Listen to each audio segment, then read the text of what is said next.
Boom! The first goblin gets smacked right in the face with a dumbbell and explodes into the ground. The others charge the building ready to take over, but suddenly the whole room starts glowing, and a dumbbell rain erupts, wiping them all out. Then a massive high-level monster tries to break in but gets cooked alive by boiling oil. The one behind this chaos? Our protagonist, locked away from the apocalyptic world inside his unbreakable barrier. He can't leave, but he's got everything he needs. Power, water, food, you name it. He can register any real-world item in his store and buy it later using cash earned from killing monsters. While the world outside is burning and people are screaming for help, he's just chillin', expanding his safe zone bit by bit. His goal? Reach the other side of the city and save his family. But to do that, he's got to level up like crazy. The best part? He can bring people inside his territory where they live like 9-to-5 workers. Safe home, good food, but they gotta grind for our boy so he can keep his comfy yet deadly empire growing. Oh, and don't even get me started on the rat girl begging for his help. Bro's out here trying to rizz up a furry. That's some next level madness I ain't touching. Or maybe I would. Anyway, let's go. In an apartment building, a guy's munching on some chips, saying that, yeah,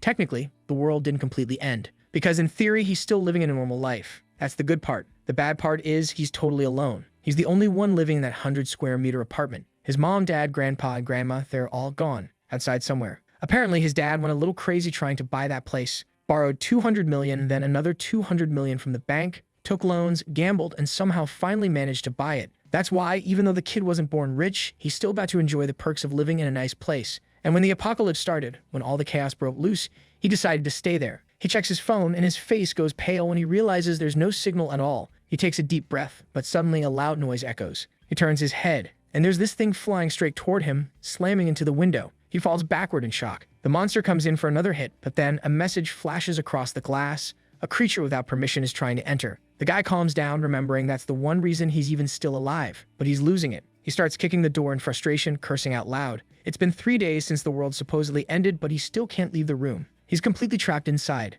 The system tells him that he, the super recluse, isn't allowed to go out. He yells at it, saying if this keeps up, he's gonna die. His biggest problem right now is food. The power's been out since yesterday. He's been eating whatever's left in the fridge, but that won't last long. Then, out of nowhere in the system pops up a message. He's hunted down a level 23 Calican and earned a huge amount of experience. He stares, confused. Did it mean that bird? He walks to the window and looks down, spotting the creature being devoured by a bunch of goblins. Damn, they even eat each other. The guy realizes it must have happened because the monster crashed right into his apartment. On top of that, he gets a new skill saying that the nearby loot has met certain requirements and begins calculating something. Suddenly, he's standing there, not quite getting what's going on. The goblins are all screaming, clutching their heads, writhing in agony as they look up. Then the system announces that the calculation's complete, and he's earned 2,213 won. And just as that money hits his account, the lights flicker on. A skill called Dignity Preservation, level 1 activates, something that restores all the basic functions of his home. For a second, he doesn't understand, but soon he's fired up because that's exactly what he needed. The fridge is working again, the water's running, the oven's lighting up. Finally, everything's back to how it was before the apocalypse.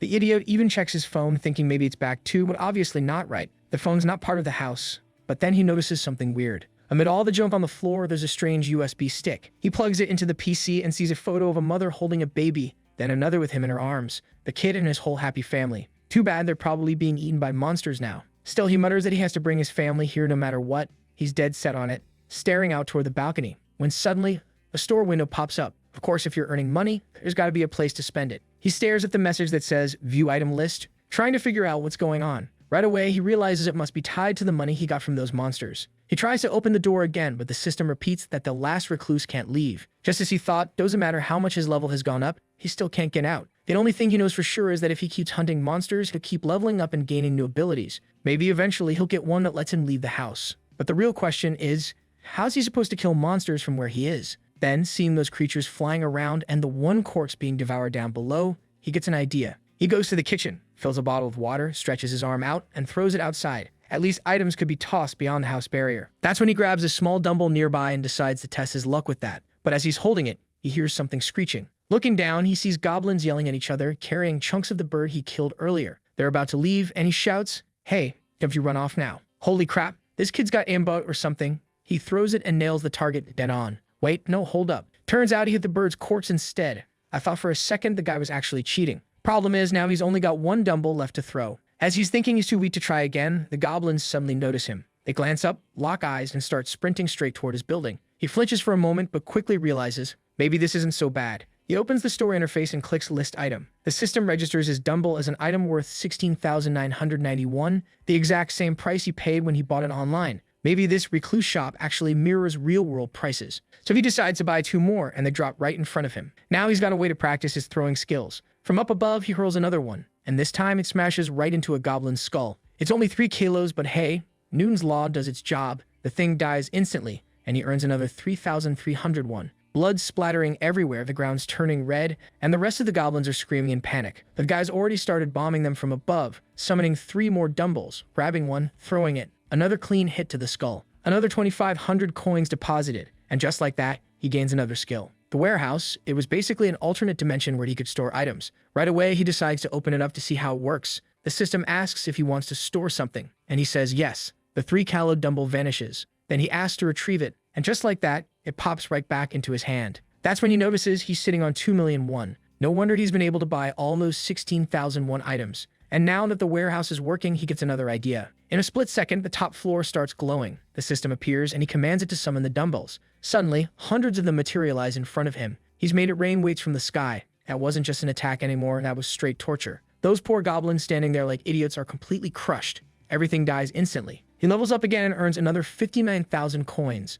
But honestly, he's spending way more than he's making. He's got to find a more efficient way to handle this. After the dumbbell rain, he registers every single item in his apartment into the store system. At least now, food and water won't be a problem anymore, not with the supplies and auctions he's got. But then the system notifies him that he's lost 1-1. It updates the balance. He doesn't get why. Maybe that dignity preservation thing costs something to maintain, or maybe it's from running the fridge. Either way, the guy's getting pissed. After all that dumbbell rain, of course, the goblins moved out. They're not stupid enough to stay there. Since then, he's only managed to kill 2 more. It's getting harder because he needs creatures to hunt. But looking around, all that's left are carcasses. He needs a new method. It'd be great if another dumb calican just happened to show up. Then its corpse would drop nearby, and maybe other monsters would come scavenging. And the kid's got a big mouth, because the moment he says that, one comes swooping down from the sky trying to take a bite out of him. He takes off running, scared out of his mind, but at the same time, he's thinking maybe God hasn't abandoned him after all. He runs back inside, ties something to a ladder, sets it up outside, and hangs it over the edge. It's a little mirror. That way, the creature sees its reflection and dives right in to attack it. The kid's celebrating like crazy as the monster keeps slamming into the barrier. He figures the thing's gotta be dead by now,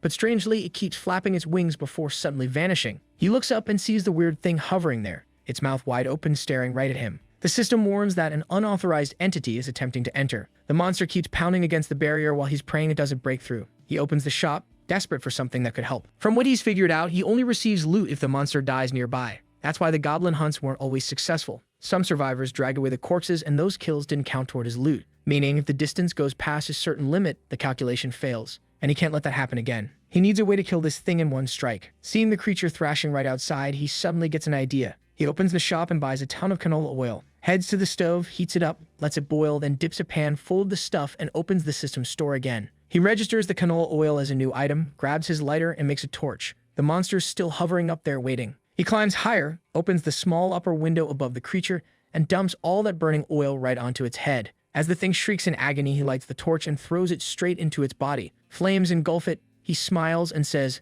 "That's gotta have worked." The creature convulses violently, drenched in oil, before crashing to the ground and thrashing in agony until it finally stops moving. It's dead, a level 27 calican. His level jumps twice and he unlocks new abilities. Then the system finishes the loot calculation, 9,000,001. Even the protagonist himself is stunned. These calicans must be tough to kill, unless you're cheating from inside your little secret house. Then the system suddenly announces that certain requirements have been met and that territory expansion will begin. The whole place starts shaking and he has no clue what's going on. Out of nowhere, a strange aura, almost like it's made of inverted colors, surrounds him. The kid grabs his head as this eerie energy expands, and somehow, he starts sensing a family living on the floor below him. He's still totally lost about what's happening when the strange aura fades away. Then the system registers those people. They all share the same last name, Choi, obviously, since they're a family. There's Hyunjun, the father, Haiwon, the mother, Naeun, one of the daughters, and Suyeon, the other daughter. Oh, good grief. Guess the mom was feeling creative with those names. And apparently, they've met the requirements to be recognized as citizens. The system asks if he wants to grant them citizenship.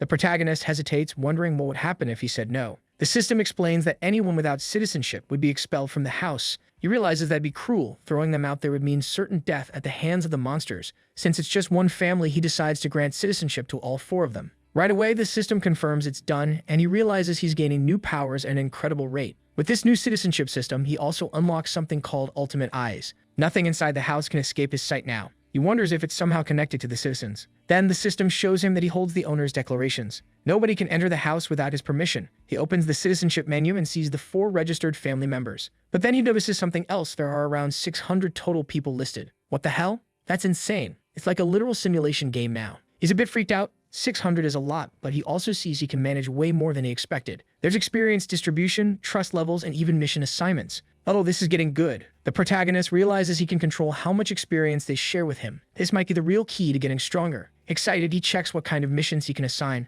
Turns out, he writes them himself, sets the time limit, the reward, even the penalty. So he creates one. Hunt 1 goblin. Time limit, 180 hours. Reward. A small amount of experience. Penalty. None have failed. He hesitates, thinking it over. The reward's small, but what if he added a penalty? Maybe something serious, like death on failure. Damn, the guy went from 0 to 100 real quick. He shakes his head, says no, and cancels the mission. But then he realizes something. His citizens could die at any time if he wanted. In theory, he could give them an impossible task and they'd have no way out. He's starting to understand how deep his powers really go. He activates his ultimate eyes again and can see everything happening around him. The mother's asking, "Honey, what do we do?" The father answers, "We need water. Everyone's dying of thirst." She says she knows, but asks, "Where are we supposed to find water?" He replies, "There's a convenience store nearby, a big one. Maybe there's something left there." The little daughters start whining, "Mommy, I'm thirsty. Send daddy out to get water." Poor guy's right there hearing it. Those kids are ruthless. Even with his legs shaking, he tries to sound confident. "Trust your dad, I got this." The wife's not buying that act one bit. Then the protagonist deactivates his vision power and realizes things are worse than he thought. He opens the system shop and checks his stats.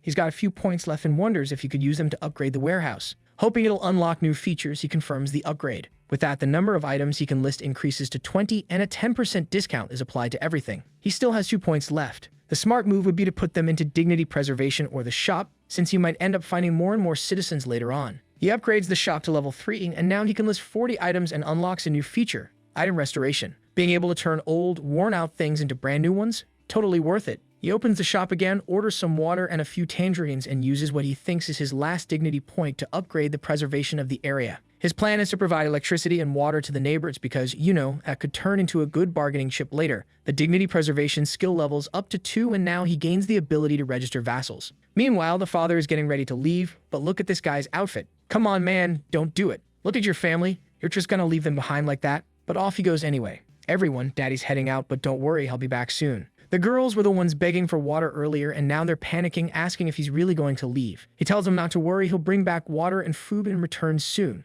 But obviously, they're terrified, screaming about the monsters outside. Then we see a flashback. The girls were building a little sandcastle in the playground when a bunch of goblins suddenly appeared. They bolted, ran like lightning. Luckily, their parents arrived just in time, grabbed them, and saved them. Real heroes, those two. Now, remembering that encounter with the goblins, the father's trembling all over again. The mother tells the girls to stop crying while he knows deep down this might be the last time he ever sees them. And right at that moment, someone approaches their door. A voice from outside apologizes and asks them to please open up. The man grips his golf club tight, trying to figure out who's there. It could be a monster or something even worse. But whoever it is, I'm betting it's the protagonist, checking if anyone else is still alive in the building. The father stays on guard, ready to strike, while the kids, thankfully not completely dumb, cover their mouths, trying not to make a sound. Then the door creaks open. The father, who was supposed to be heading out to fight monsters, turns his back to shield his family instead of attacking. Come on, face the enemy. If you don't, you'll die first and then everyone else will too. Lucky for him, it's just the protagonist, a friendly one, standing there with a bag of food. He introduces himself as Kim Jae-hoon, the guy who lives next door.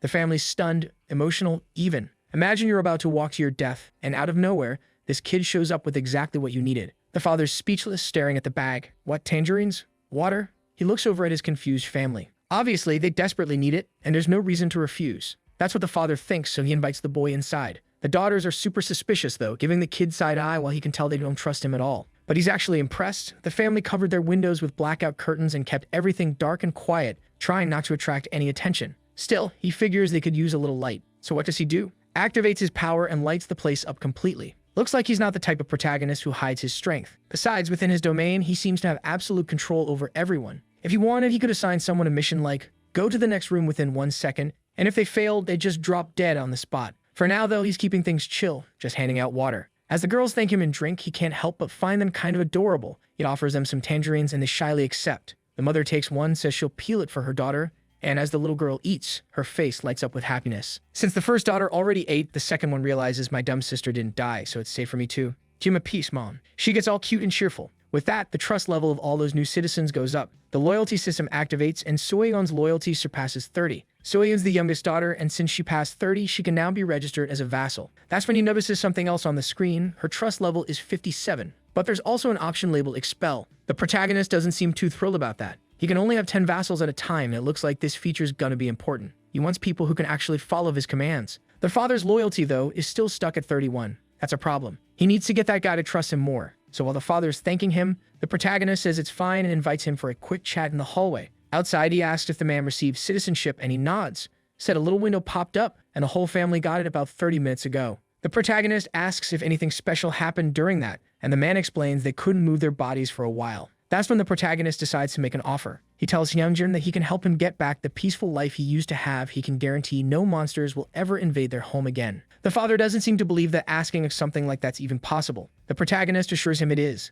Now the father's cautious. He knows there's no such thing as a free lunch in this world. So what's the catch? The protagonist doesn't sugarcoat it. He says there's a risk of death. Still, the man nods. He's ready to try. All they need is food and water, and he's already willing to risk his life for that. Yeah, he's even ready to die like a fool if it comes to it. Then the protagonist mentions he saw a golf club earlier and asks how much it cost. The guy says, I don't know, maybe 400,000 or 500,000. The protagonist like, damn, that's not efficient at all, way too expensive. If it were just a piece of metal, it'd cost way less. So he decides it's not worth registering since he has a limit on how many items can be added, and as he levels up, it'll only get harder to register new ones. The father looks confused, wondering why he even asked about the price. The protagonist waves it off, saying it's nothing, just curiosity. Then he asks if the man remembers the day the monsters first appeared. Jaehyun says yeah, it was a weekend and it was terrifying. The protagonist thinks that's obvious. Those who stayed home probably survived. He's also realized that low-level goblins are way weaker than adult humans. The only thing that makes them dangerous is that they move in large groups. But the same could be said for humans. So the protagonist's plan now is simple. Form an army first.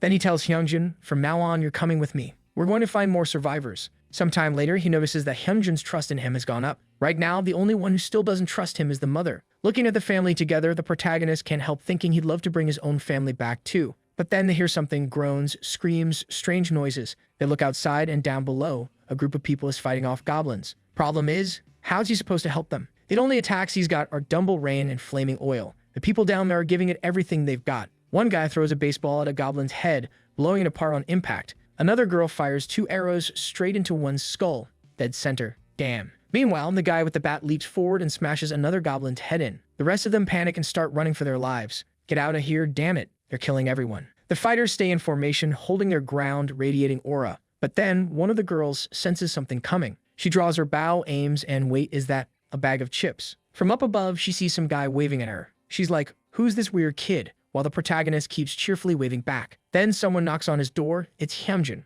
carrying a box. The protagonist thanks him, but as soon as the man tries to step inside, he slams right into an invisible barrier. The system instantly pops up a message saying he's not qualified and can't enter the house. The guy's confused, and honestly, so is the protagonist. Maybe no one can enter his place, or maybe only those registered as vassals can. Hyunjin decides to ignore it and just hands over the box filled with anything that could be used as a weapon. Right after, the protagonist opens the system and orders 5 bottles of water and 5 packs of instant noodles. You think he was going to hand them to the father, but instead he tells him to put them down at the building entrance. Hyunjin hesitates, saying it's risky, but the protagonist explains that goblins only move around a lot during the day. Obviously, the real plan is to attract that group of adventurers he saw earlier, the ones who actually knew how to fight. By providing food, he becomes someone people looked up to, maybe even worshipped. So he tells Hyunjin he's got a plan and just needs him to do it. The man agrees, it's not hard, and thanks him again. Then the protagonist opens the mission window and assigns him an official task. Place the box downstairs. The reward, just a small amount of experience.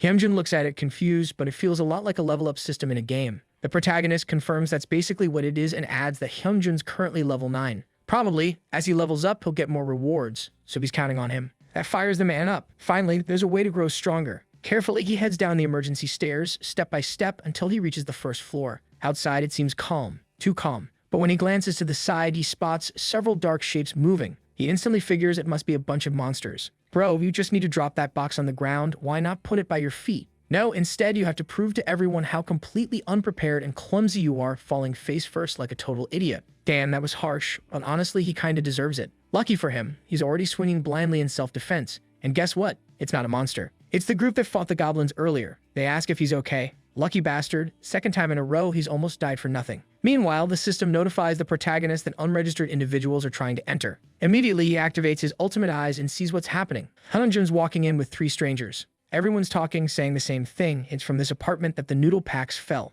Could this place really have that much food to be giving it away? The protagonist realizes it's the same group that fought the goblins. Now, the system prompts him with a new message offering to grant them citizenship. This time, though, it's a proposal. During territory expansion, he can force people nearby to become citizens, but if they refuse, they're expelled. Now, though, the system's giving him a choice, meaning they can refuse his offer too. Then what seems to be his home's communication camera starts ringing. He checks it. It's Hyunjin. He asks if he's okay, and Hyunjin says yes. At that exact moment, the system reminds him that Hyunjin's still in the middle of a mission, and he can edit that mission. He decides to tweak it and adds a new objective. Bring those 3 people upstairs for a meal. He updates the mission and sends it over. Hyunjin agrees, apparently explains things to the newcomers, and tells the protagonist that it's all confirmed. Right after that, the protagonist sends the citizenship proposal. Since they were allowed access to his territory, they automatically qualify to enter. The number of citizens rises to 10, and the overall experience gain gets boosted by 10%. The protagonist, pumped, looks like bringing in more people is going to mean even more bonuses. He notices that the new people have now been registered, and obviously their trust levels are ridiculously low. What really surprises him, though, is one of them. Some guy named Dongjin, he's level 23. That's as strong as the Calican he killed earlier. That's the same guy from before, the one who threw that baseball and then smashed the goblin's head in.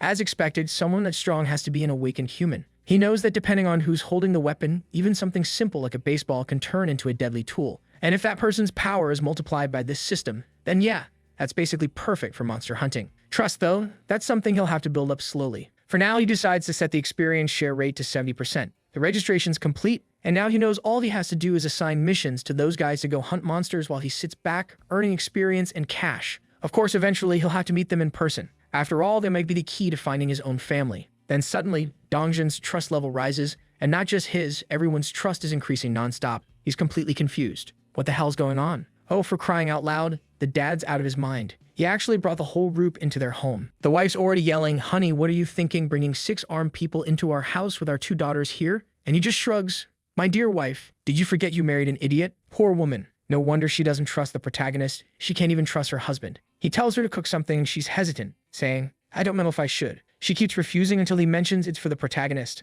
Then she sighs and agrees, asking the newcomers to wait a bit. They just nod and thank her politely.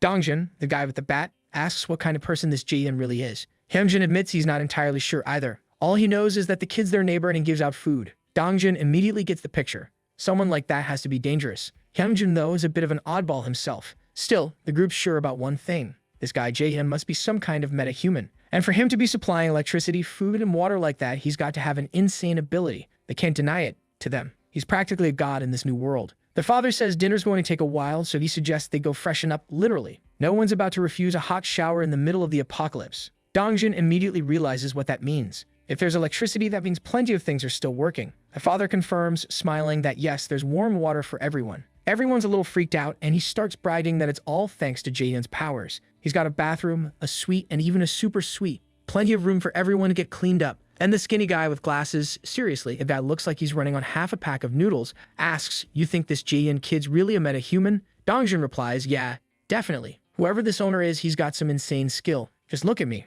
My only weapon's a baseball bat." His friend beside him jokes, "Relax, man, just beat him up and take what he's got." Dongjin snaps back, "Wake up, you idiot. We're supposed to impress this guy, not fight him." The friend mutters, "Wait, you're saying there's a way to solve problems without punching someone?" "Yeah, that one's definitely missing a few screws." Dongjin sighs and tells everyone, for the love of all that's left, not to do anything stupid.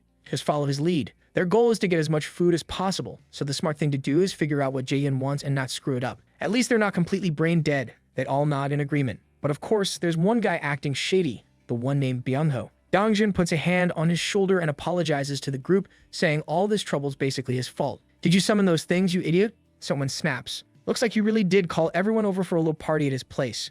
Byung-ho shrugs, saying it's fine. He came because he wanted to. But their leader swears they'll get some food, leave this place, and rescue his grandma. The kid lowers his head, thinking it's already too late. His grandma, who could barely get out of bed, facing a swarm of goblins like that, she wouldn't have stood a chance. Dongjin tells him to calm down, saying it's close by, and they'll go soon. But the kid doesn't look convinced. Then everyone hears a strange noise, and the door slowly starts to open. From behind it, of course, it's the protagonist holding bags full of food, saying he's here to help. "Dude, maybe announce yourself next time." The guy almost smacked you in the face with a baseball. Now that the danger's passed, everyone's sitting together at the table. The mom looks embarrassed, apologizing that it's cramped since there are so many people. Dongjun apologizes too, saying it's their fault for showing up unannounced. Then the luxury meal arrives, rice with rice. The mom shyly says she just made what she could, hoping they'll like it. But honestly, rice with rice or not, it's a feast to them. They've been eating dirt and pebbles for days. Everyone's drooling at the sight. In an apocalypse like this, a hot meal like that's a miracle. The mom explains that it's all thanks to the ingredients Jaehyun gave her. Without them, she would have only been able to serve rice with some tangerines, and that's it. Her trust level keeps going up. It's already reached 50. The protagonist's impressed. The wife's loyalty is rising even faster than the husband's. Interesting. Very interesting. Everyone thanks her for the food and starts eating, eyes lighting up, practically trembling with joy as the mom tells them to dig in. She just forgot to feed her daughter, who's tugging on her sleeve asking for food. The mom gently refuses, saying she'll feed her later when the guests are gone. But the girls call her over to eat with them, pull her into their little group, and tell her to have some too. Come on, sit down already. The protagonist looks at the parents and says, you two stick down and eat too. What are you planning to just stand there like idiots? Fine then. They sit and everyone starts eating. As they eat, the protagonist realizes it's been ages since he's had a meal like this. Of course, it reminds him of the food his mother used to make. All he hopes now is that his family is still safe somewhere. After the meal, a little girl gets sleepy and her mother carries her away. The protagonist then clears his throat and says it's time to get down to business. He asks why they can't go to that grandmother's house, even if it's nearby. Dongjun explains, it's the goblins. They'd have to pass through a parking garage, and those creatures love dark, enclosed spaces. The place is crawling with them like a nest of cockroaches. He estimates there are at least a few thousand down there. The protagonist knows his current ability only extends up to the 30th floor, which means he can't do much to help in situations like that. Dongjun adds that all the apartment corridors lead down toward that same lower level, so none of them have the guts to go there. The protagonist mentions that there are exits on the side streets. Dongjun nods and says, yeah, that was their original plan, but those routes are even worse. There are monsters there that seem way more dangerous than goblins. The protagonist asks what kind. Dongjun says they look like wolves or bears, huge hulking beasts. The only reason they survived at all was because that monster was busy killing 50 goblins on its own.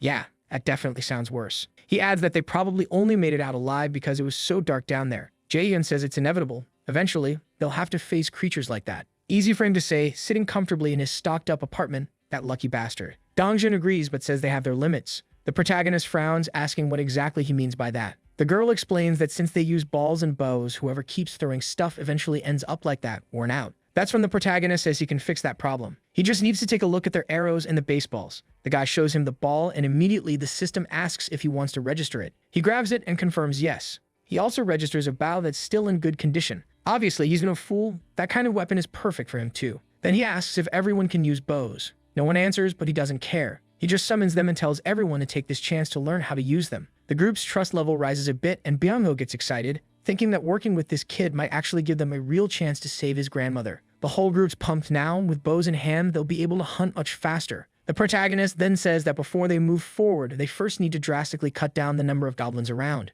Dongjun asks when the hunt starts, and the kid replies, tomorrow. It's already evening, after all, since he'd gone out to find them when the sun was setting. The protagonist says the sooner the better, and Dongjun agrees, though he's still a little hesitant. But Jaehyun insists they have to rescue the boy's grandmother as soon as possible. The kid gets all fired up. Dongjun thinks it's a good idea, but wonders how exactly they're going to do that. Jaehyun says they'll use a bait strategy. Everyone catches on. They're going to lure monsters into traps, but even then, they're still a bit nervous. They can only hope everything goes as planned. Then the system notifies him that Kyungjun, his father, has completed his mission. He gets a reward of 30,000 won. The protagonist realizes that money might also be a key to leveling up his citizens. Still, that's something you'll only use when absolutely necessary, and right now it's not. With that, Hyunjun's trust rises to 50, unlocking the vassal system. The moment he registers him, Hyunjun feels something strange and says something weird's happening to his body. Right. Jaehyun had rejected the first girl earlier, so Hyunjun becomes his first official vassal. And with that, Jaehyun gains a new ability, Summon Vassal. He can bring a vassal directly to him, though it has a 2-hour cooldown.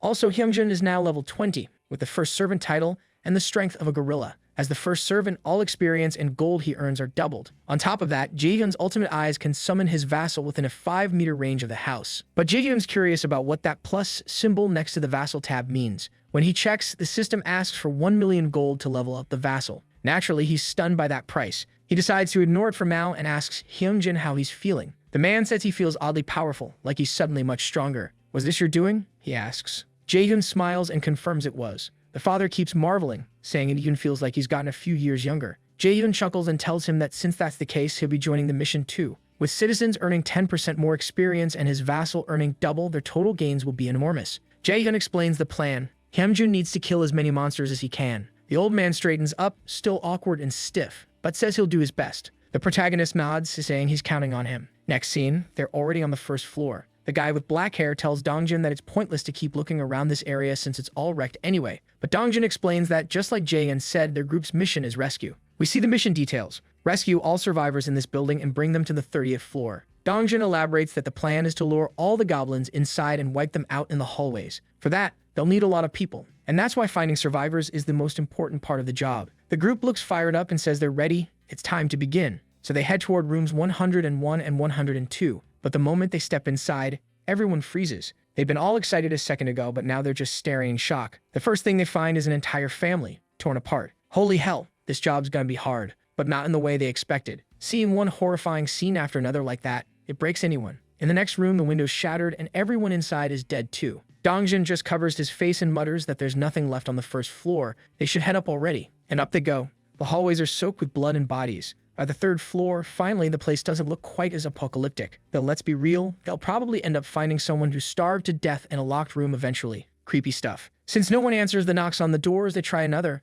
A man with dark circles under his eyes peeks out and asks if they're really a rescue team. Dongjin confirms they are, and the guy immediately begs for some water. Dongjin hands him a bottle. The man tells him to explain what's going on, so Dongjin does. He says they're survivors from nearby apartments, here to rescue others and bring them somewhere safer. But the door slams shut right in their faces. A moment later, it opens again and the guy apologizes, saying he's just paranoid, but from now on, he'll trust them. Dongjin shakes his hand, introduces himself, and tells Gaeyoung and Hyren to escort him up to the 30th floor. It's a risky move, sending the two girls to guide him. The man hesitates, asking why they're going up instead of leaving the building. Then his son runs out, shouting that helicopters have finally arrived to save everyone. The girls quickly explain there are no helicopters, but there's food and hot water upstairs. His daughter pops out too, all excited, asking if that's true, and they tell her it is. Hearing that, the kids beg their father to stop wasting time and just come with them. Realizing he can't really argue, he sighs and agrees. Now the number of citizens has hit 40. On top of that, their total EXP and gold gain have jumped by 90%.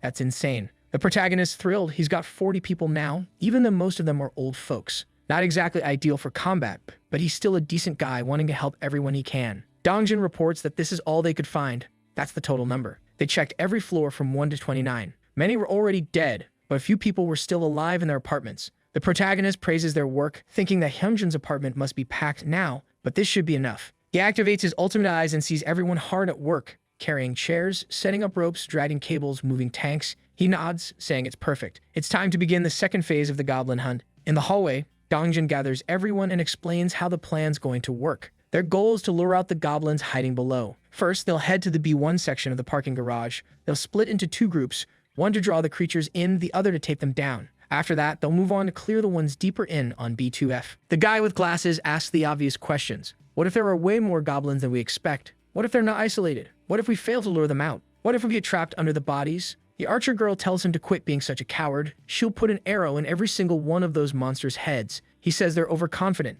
And that's when, of course, they all hear low growls behind them. They turn around, and there they are. The girl reacts instantly, pulling her bow and letting loose two clean headshots. Aimbot level accuracy. The guy with the sledgehammer charges forward next, smashing his skull into pieces. These people are actually good, really good. Then the guy with the glasses asks why he didn't use the bow he'd been given. And that's when he realizes he's gotten too used to fighting without it. The girl tells him to look, because the goblin bodies are dissolving. It must be another one of Jaehyun's abilities. Seeing everyone fired up, Dongjin tells them to move out and head for B1. Bamho's smiling now. Maybe this kid really is the answer to saving his family. Trust among several citizens keeps rising while the protagonist sits in his room, monitoring everything. He didn't mean to just sit there watching, but in the end, that's the best way to manage things. Then Bamho, the one searching for his grandmother, finally reaches 50 trust points. That means he can now be registered as a vassal. As far as Jaehyun's concerned, the more vassals, the better. But something catches his attention. Byung-ho has 55 trust, yet 88 loyalty. Strange, but not bad. He decides to go ahead and register him immediately. Now down in B1F, arrows are flying everywhere, chaos in every direction. And now that Byung-ho is awakened, he feels a surge of power flooding through him. Everyone turns toward him, confused, wondering what's happening. Even the goblins seem blinded. Out of the shadows, countless eyes appear, glowing in the dark, making the goblins shriek and cover their heads in panic. Dongjin says he has no idea what's going on, but whatever it is, it's working and he should take advantage of it and wipe them out. The girls fire more arrows, clean headshots, and one of them even lands a triple shot. Absolute precision. Still, there are way too many goblins. The whole horde's charging in now, flooding the place. Everyone's panicking, shouting that there are way more goblins than expected. Maybe the ones from B2 have come up. They rush through a door and try to close it, but several goblin arms are jammed in the gap, clawing wildly. They start smashing the door on them, crushing bones, but a dozen goblins are still trying to push their way through. That's when Hyunjin shouts for everyone to get back. He activates his gorilla strength ability and slams the door shut with one mighty hit. No exaggeration, goblin chunks must have flown everywhere. He's straining with all of his strength, yelling that he has to hold them off no matter what. Dongjin calls out for him to come upstairs. It's safe now. At that moment, Hyunjin releases the door, turns to run, and immediately trips, crashing face first to the floor. Seriously, this guy's speedrunning his own death. Lucky for him, the guy with the bat smacks a goblin that was about to lunge at him and tells him to get up. But it's too late. 5 or 6 goblins are already coming from behind. Just as one grabs his leg, Hyunjin suddenly vanishes right in front of everyone's eyes. The guy with the bat freezes, realizing he's now completely alone. A goblin leaps at him. He swings the hammer and crushes its skull while the archers behind him fill the air with arrows, nailing every creature in sight. The whole team's unleashing a storm of arrows as the survivors bolt up the stairs, but there's still a swarm of goblins charging right behind them. Theoretically, though, that was the plan. Next chapter, under the light of the moon, several bear-like monsters are feasting on goblins. Gotta admit, it's kind of wild, but at least in this story, the monsters actually fight each other. Makes more sense than them only targeting humans. Meanwhile, upstairs, Hyunjin collapses in front of Jaehyun, gasping that he almost died. He's all scratched up, struggling to stand, confused about how he even got there. Of course, Jaehyun had been watching everything the entire time with his ultimate eyes.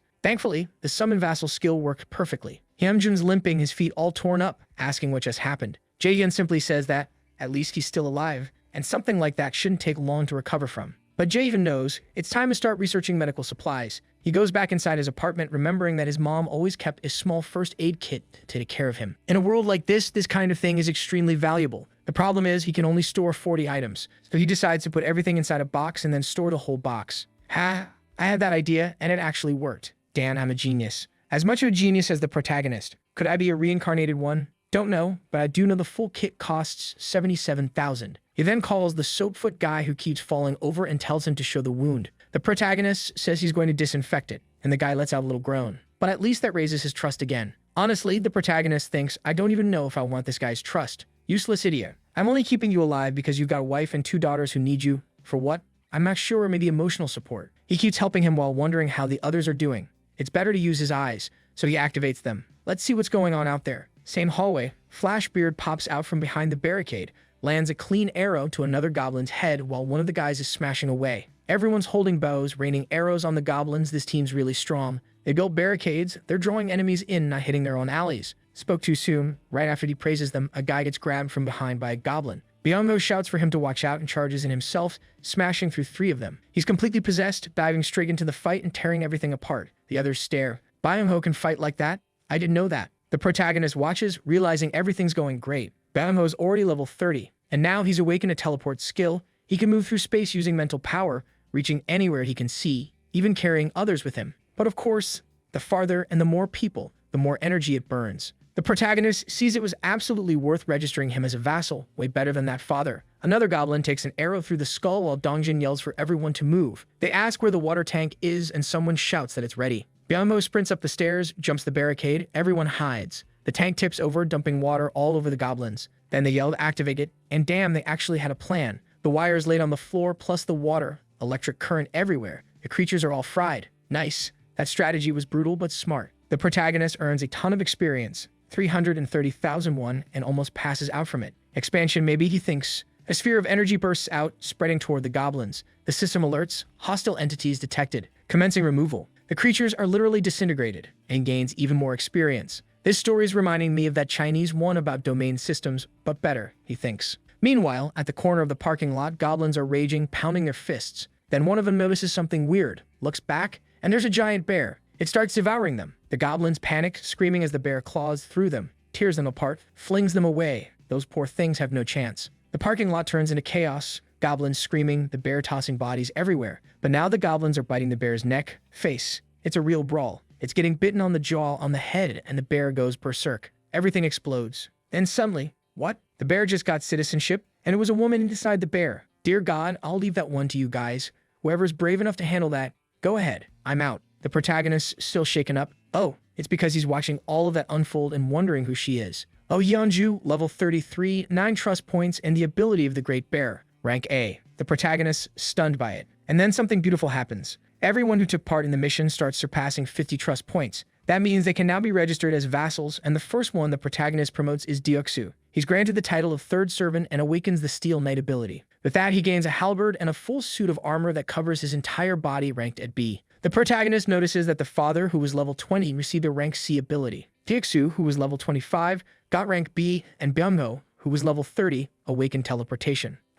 Actually, it's the other way around. The moment they awaken, their level is determined by the rank of the skill they receive. The rank itself seems completely random. And loyalty doesn't seem to affect it either, since Hyunjin, the father who had high loyalty, got a rank C ability, while Deoksu, with low loyalty, still pulled a rank B. The protagonist trying to figure out what factors influence the appearance of high-rank skills. That kind of information would be critical for ensuring he could acquire more high-ranking vassals. After all, the worst thing would be to register someone only to find out their abilities are trash. Then the system announces he can now move freely through stairs, elevators, and hallways. The protagonist stands before the elevator, activates his ultimate eyes, and immediately spots that girl, Yeonju, falling among the goblins. He calls for Hyunjin. "Oh boy, you're sending him on a mission again? Don't do it."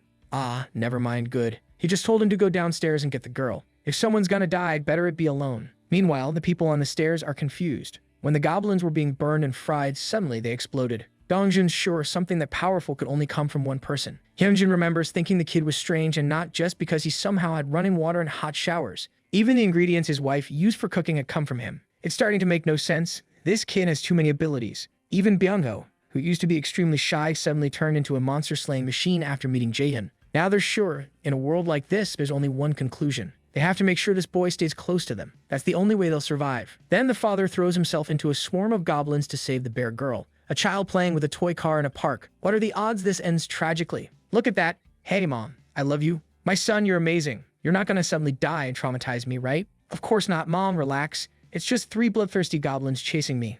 I'm fine. The mom runs. The boy looks back, and trauma achieved. Yeonju wakes up in Jaehyun's apartment, sitting on the floor, hand over her face. He asks if she's Miss Yeonju, introduces himself, and says, "Nice to meet you." She, however, wants to know, was it him? He's confused. She asks again, was it him who made the goblins' heads explode? The protagonist not the type to hide things, he's honest.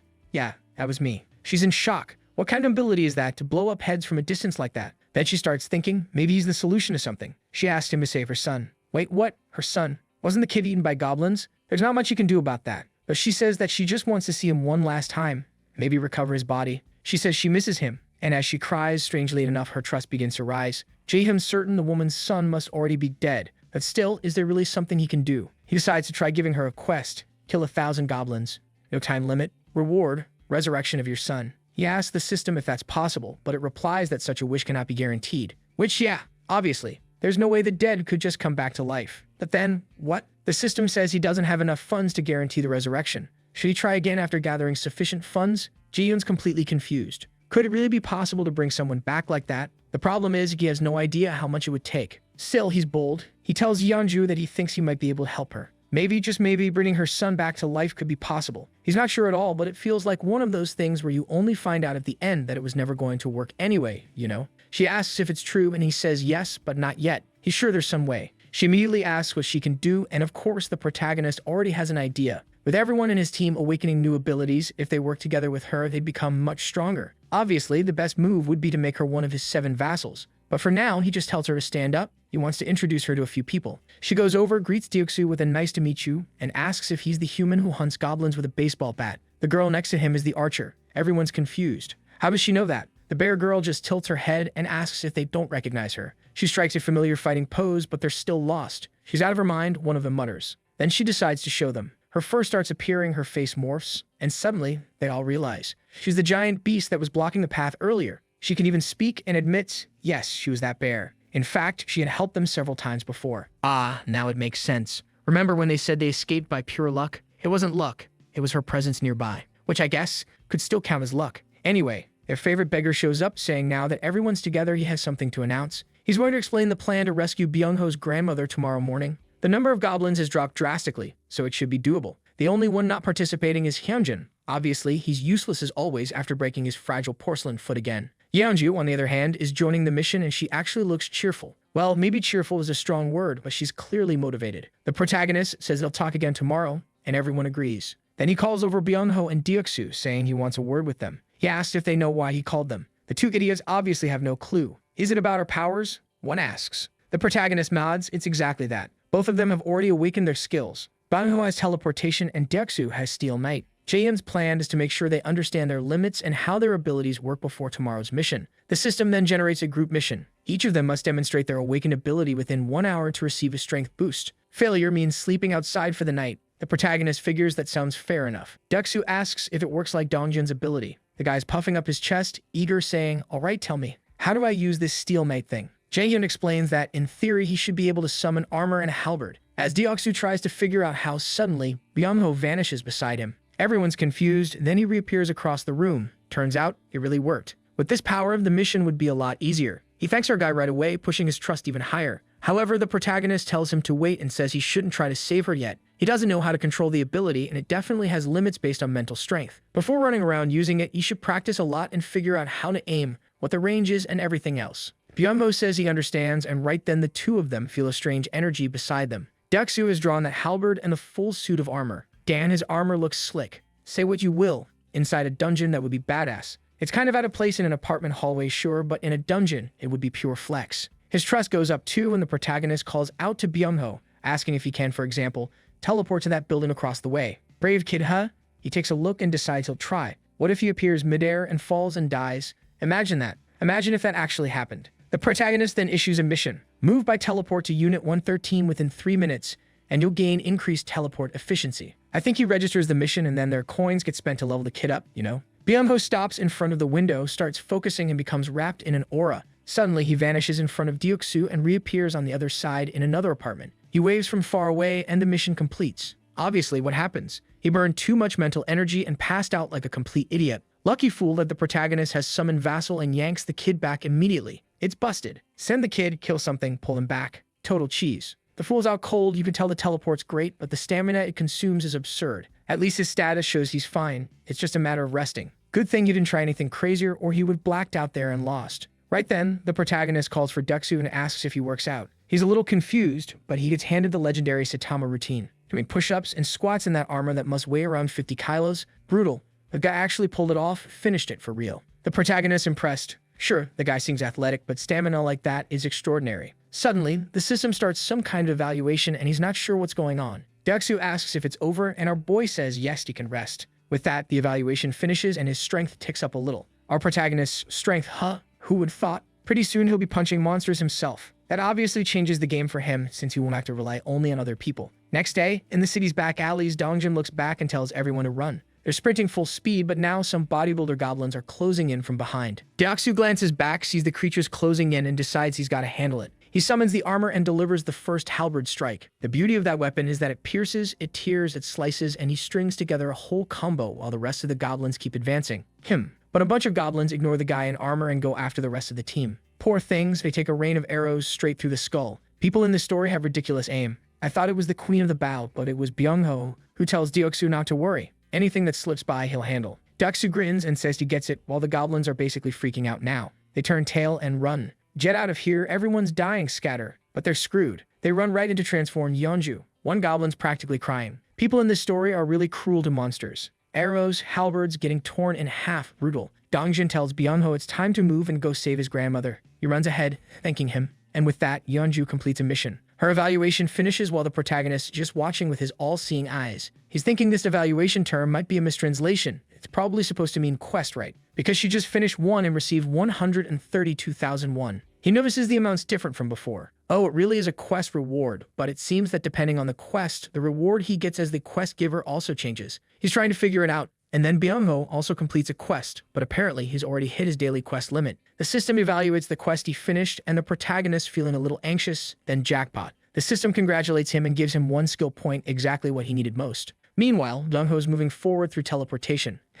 Feels like he's about to find out his grandmother became monster food. He bursts through the door, calling for her, only to find her lying there. She's just sleeping peacefully. Wait, what? The old lady's alive. A monk who cultivated immortality or something. She recognizes him, smiling faintly. Byung-ho's overjoyed, hugging her tight and apologizing for taking so long, while also silently thanking Ji-yeon in his heart. His loyalty instantly hits 100. Yeah, the protagonist really did right by him. And weirdly enough, when it hit 100, it unlocked another vassal slot. Ji-yeon hadn't expected that to happen. Oh, and now he can level up his vassals too, except of course, it's pure capitalism. It costs just a casual 100 million. No big deal, right? The protagonist just mutters, damn capitalist game. He apologizes to Byung-ho. He's gonna have to grind a lot of missions before they can afford that. His little rant's cut short when he suddenly hears the elevator. He wonders who's arriving, he has no idea. Activating his eye, he sees a couple standing by the door, carrying boxes and asking if anyone's there. Actually, they're at Haiwon's door. She asks who they are, and the girl introduces herself as Kim Daebin, with the guy being Minho. They both lived in Unit 1701. Haiwon asks what brings them there, and Daebin explains they need help. She apologizes, but says she really has to ask this. Can she take a shower? Good grief, people in this world treat showers like divine blessings. Haiwon's confused, but Daebin insists all she wants is a shower. Haiwon sighs and says fine, she can come in. Meanwhile, the guy, who's built like a tree, asks where he should put the box. She asks what's inside, and they say it's just a bit of food. A bit? That's a mountain of canned goods. Daebin explains it's kind of an apology for banging on their door and interrupting her shower. Then she notices something in the corner, an arch and a few baseball bats. She asks if that bat belongs to the apartment's owner. Haiwon says no, it was left behind recently by someone who came by during all the chaos. The protagonist watches all of this and sees that for now, they don't seem like bad people. Obviously, he's gonna have to go meet them later, talk things through, and bring them into the group. He needs as many people as possible to keep expanding to the other buildings. Then the system alerts him they hunted a red tiger. He gains more experience and 39 million gets deposited. Even the protagonist confused. What the hell just happened? He activates his eye to see, and there's Dongjeon and the others, covered in blood lying on the ground. The red tiger's dead, and Yeonju's collapsed nearby. He can't even tell how things got to this point. Yeah, maybe he should have been watching earlier. Right away, the system says it's discovered new people who can be offered citizenship, and asks if he wants to offer it. The protagonist, there's a lot happening at once, wonders who these people are, then sends the offers. There's a huge list of names he's not going to read through right now. When they show up, they'll find out who's who. Also, the system says that now that the number of citizens has reached 50, everyone gets an ability called the Power of Trust. The protagonist wants to know if anyone's injured. Meanwhile, Byung-ho is carrying his grandmother on his back, and Deoksu is carrying Yeonju. The protagonist realizes the situation is not good. Of all the people who had to show up, they had to be the strongest one he had. They're fleeing while the archery ace fires perfect shots from behind. But then, everyone suddenly notices their bodies feel lighter. The Power of Trust increases all attributes by a certain percentage based on how much they trust the protagonist. Since everyone in that assault group has been with him a while and now has 50% more trust, that's a huge buff. Byung-ho's sure it's a Jaden buff. Damn, the protagonist is busted. He really does look like the story's lead. Also, Hiren's trust rises to 50 along with Gaeong's. They're the two girls from the archery squad. He registers them as vassals, and they feel the power arriving. Gaeong gets the Pierce ability, and Hiren gets Poison Mist. I won't lie, I still don't know which is which of the two, only that there are two girls. Okay, now we finally see. The one in purple is the Pierce Queen. Her arrow zipped from side to side, and apparently she activated it without even understanding how. Meanwhile, the protagonist creates a mission for her to kill 10 creatures using that skill. That one's tricky. The real problem will be how to use that Poison Mist. It's a good ability, rank B, but it risks affecting allies. He'll have to keep that in mind and study it later. Gaeong completes her mission and has already hit the daily quest cap. The protagonist decides to check on the rest of the citizens to see what's going on. There's a guy in the bathroom, looks like Deoksu, collecting some water. There's a couple gathering instant noodles. That's why those people weren't in Dongjin's group. They already had enough food to survive. But then he sees a woman collapse in the middle of the room. In the next second, he's sprinting over. That's because Kim Daejong, level 26, had low trust but the heal ability. That's obviously essential. The protagonist's life isn't easy. Geez, he has to keep an eye on 50 people all the time. People are dying outside, collapsing in their rooms, eating, passing out, drinking, while he has to stay in that little eye, watching everything, directing everything. His talent is broken, but it's hard work. It's not just sitting around. You think he's Sung Jin-woo? Right after that, he's standing in front of room 2902.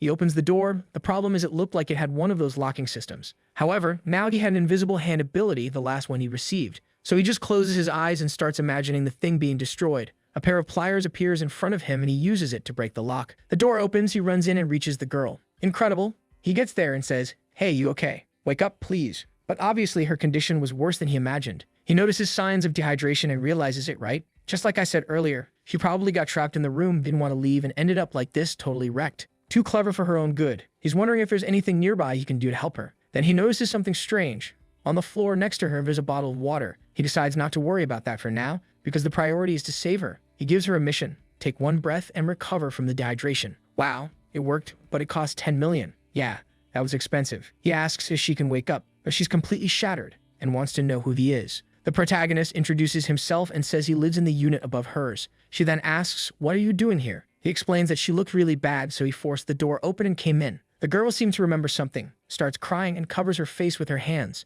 For sure, she'd lost a lot of people and just wanted to move on. but not during Jaehyun's shift. He tells Kim Dae-jun that he desperately needs her help. One of his friends was severely injured. She seems a bit hesitant, wondering what this crazy person is talking about. How could she help someone? That seems impossible. And why is he saying she could treat someone? Does he know she's a nurse? At least from the way he's begging for help, he doesn't seem dangerous. For now, she decides she'll help. Then the protagonist goes into the system and activates the mission for her. She would have to heal Oh Yeonju, the bear-like girl, and she'd receive an upgrade reward. He tells her to rest and says he'll bring the injured person. Then she gets confused when he tosses some oranges at her feet. She wants to know what that is. She was in shock because she dropped out of the little system, right? He just turns and says he'll explain later. He asks her to recover, since she's very weak, and says he'll be back soon. But the girl is right there. She looks like she's starving, freaking out, and wondering if she's dreaming when she sees those oranges. When he gets into the room, of course her confidence had risen a bit. Naturally, it was going to be harder. Nobody in this world trusts someone who breaks into their home out of nowhere. But the time was coming. While he's thinking that, suddenly there's another red tiger chasing the group. The protagonist instantly recognizes it as the beast that scored so many hits and nearly killed everyone. People are running like crazy, but as always, they're all clumsy, slipping and falling like idiots. They shout for Hiren to get up. The tiger's about to bite. She sees she's going to die, then she disappears. We already expected that. The protagonist was watching. Kellogg's is standing there confused. Meanwhile, Hiren shows up in front of our guy, exhausted and coughing. He realizes once again it was a close call. At least the tiger's hesitation bought everyone some time to keep running. At that same moment, another person gets registered as a citizen. Byung-ho teleports up to him, asking him to look after his grandmother. The protagonist doesn't stop for a second.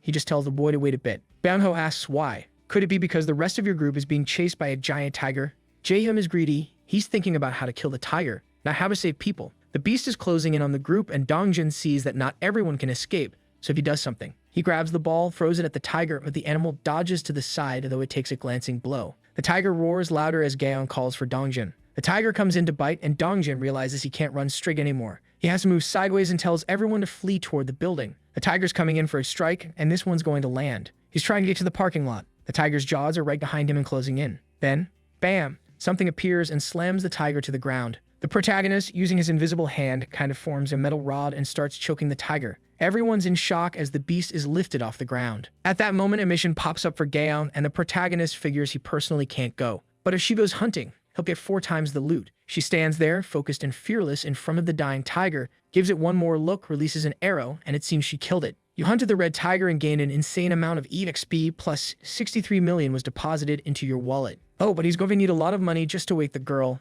That cost 10 million. Also, of course, everyone's trust and loyalty rose. Dongjin surpasses 30 and can now be registered as a vassal. Funny, when he appeared I thought he'd be the first. With that, we're back at the house with Daejun treating our dear bear-like girl, and the protagonist thinks he was lucky to find this woman right now. He asks Dongjin what happened. What's up with that red tiger? Dongjin explains that the house where Byung-ho's grandmother lived is red tiger territory. They struggled to kill one, but when another showed up they realized they didn't stand a chance. The protagonist notes it's strange that there were no goblins in the area. Now it makes sense. There were so many red tigers the goblins stayed away. Thanks to the tigers, his grandmother is alive. Daeyoung's missions start completing and she receives 73,001, while Daejung is happy that the job is done. Our kid congratulates her, but she just wants to know if she can go back home. Then someone asks them to wait. I can't believe it. It's that Hyunjin, that useless dad, asking them not to keep gathering in his place all the time. If I were this protagonist, I'd toss him out the window right now, but of course the protagonist is a decent guy and won't do that. Someone mentions that Unit 2901 has power now, electricity's working,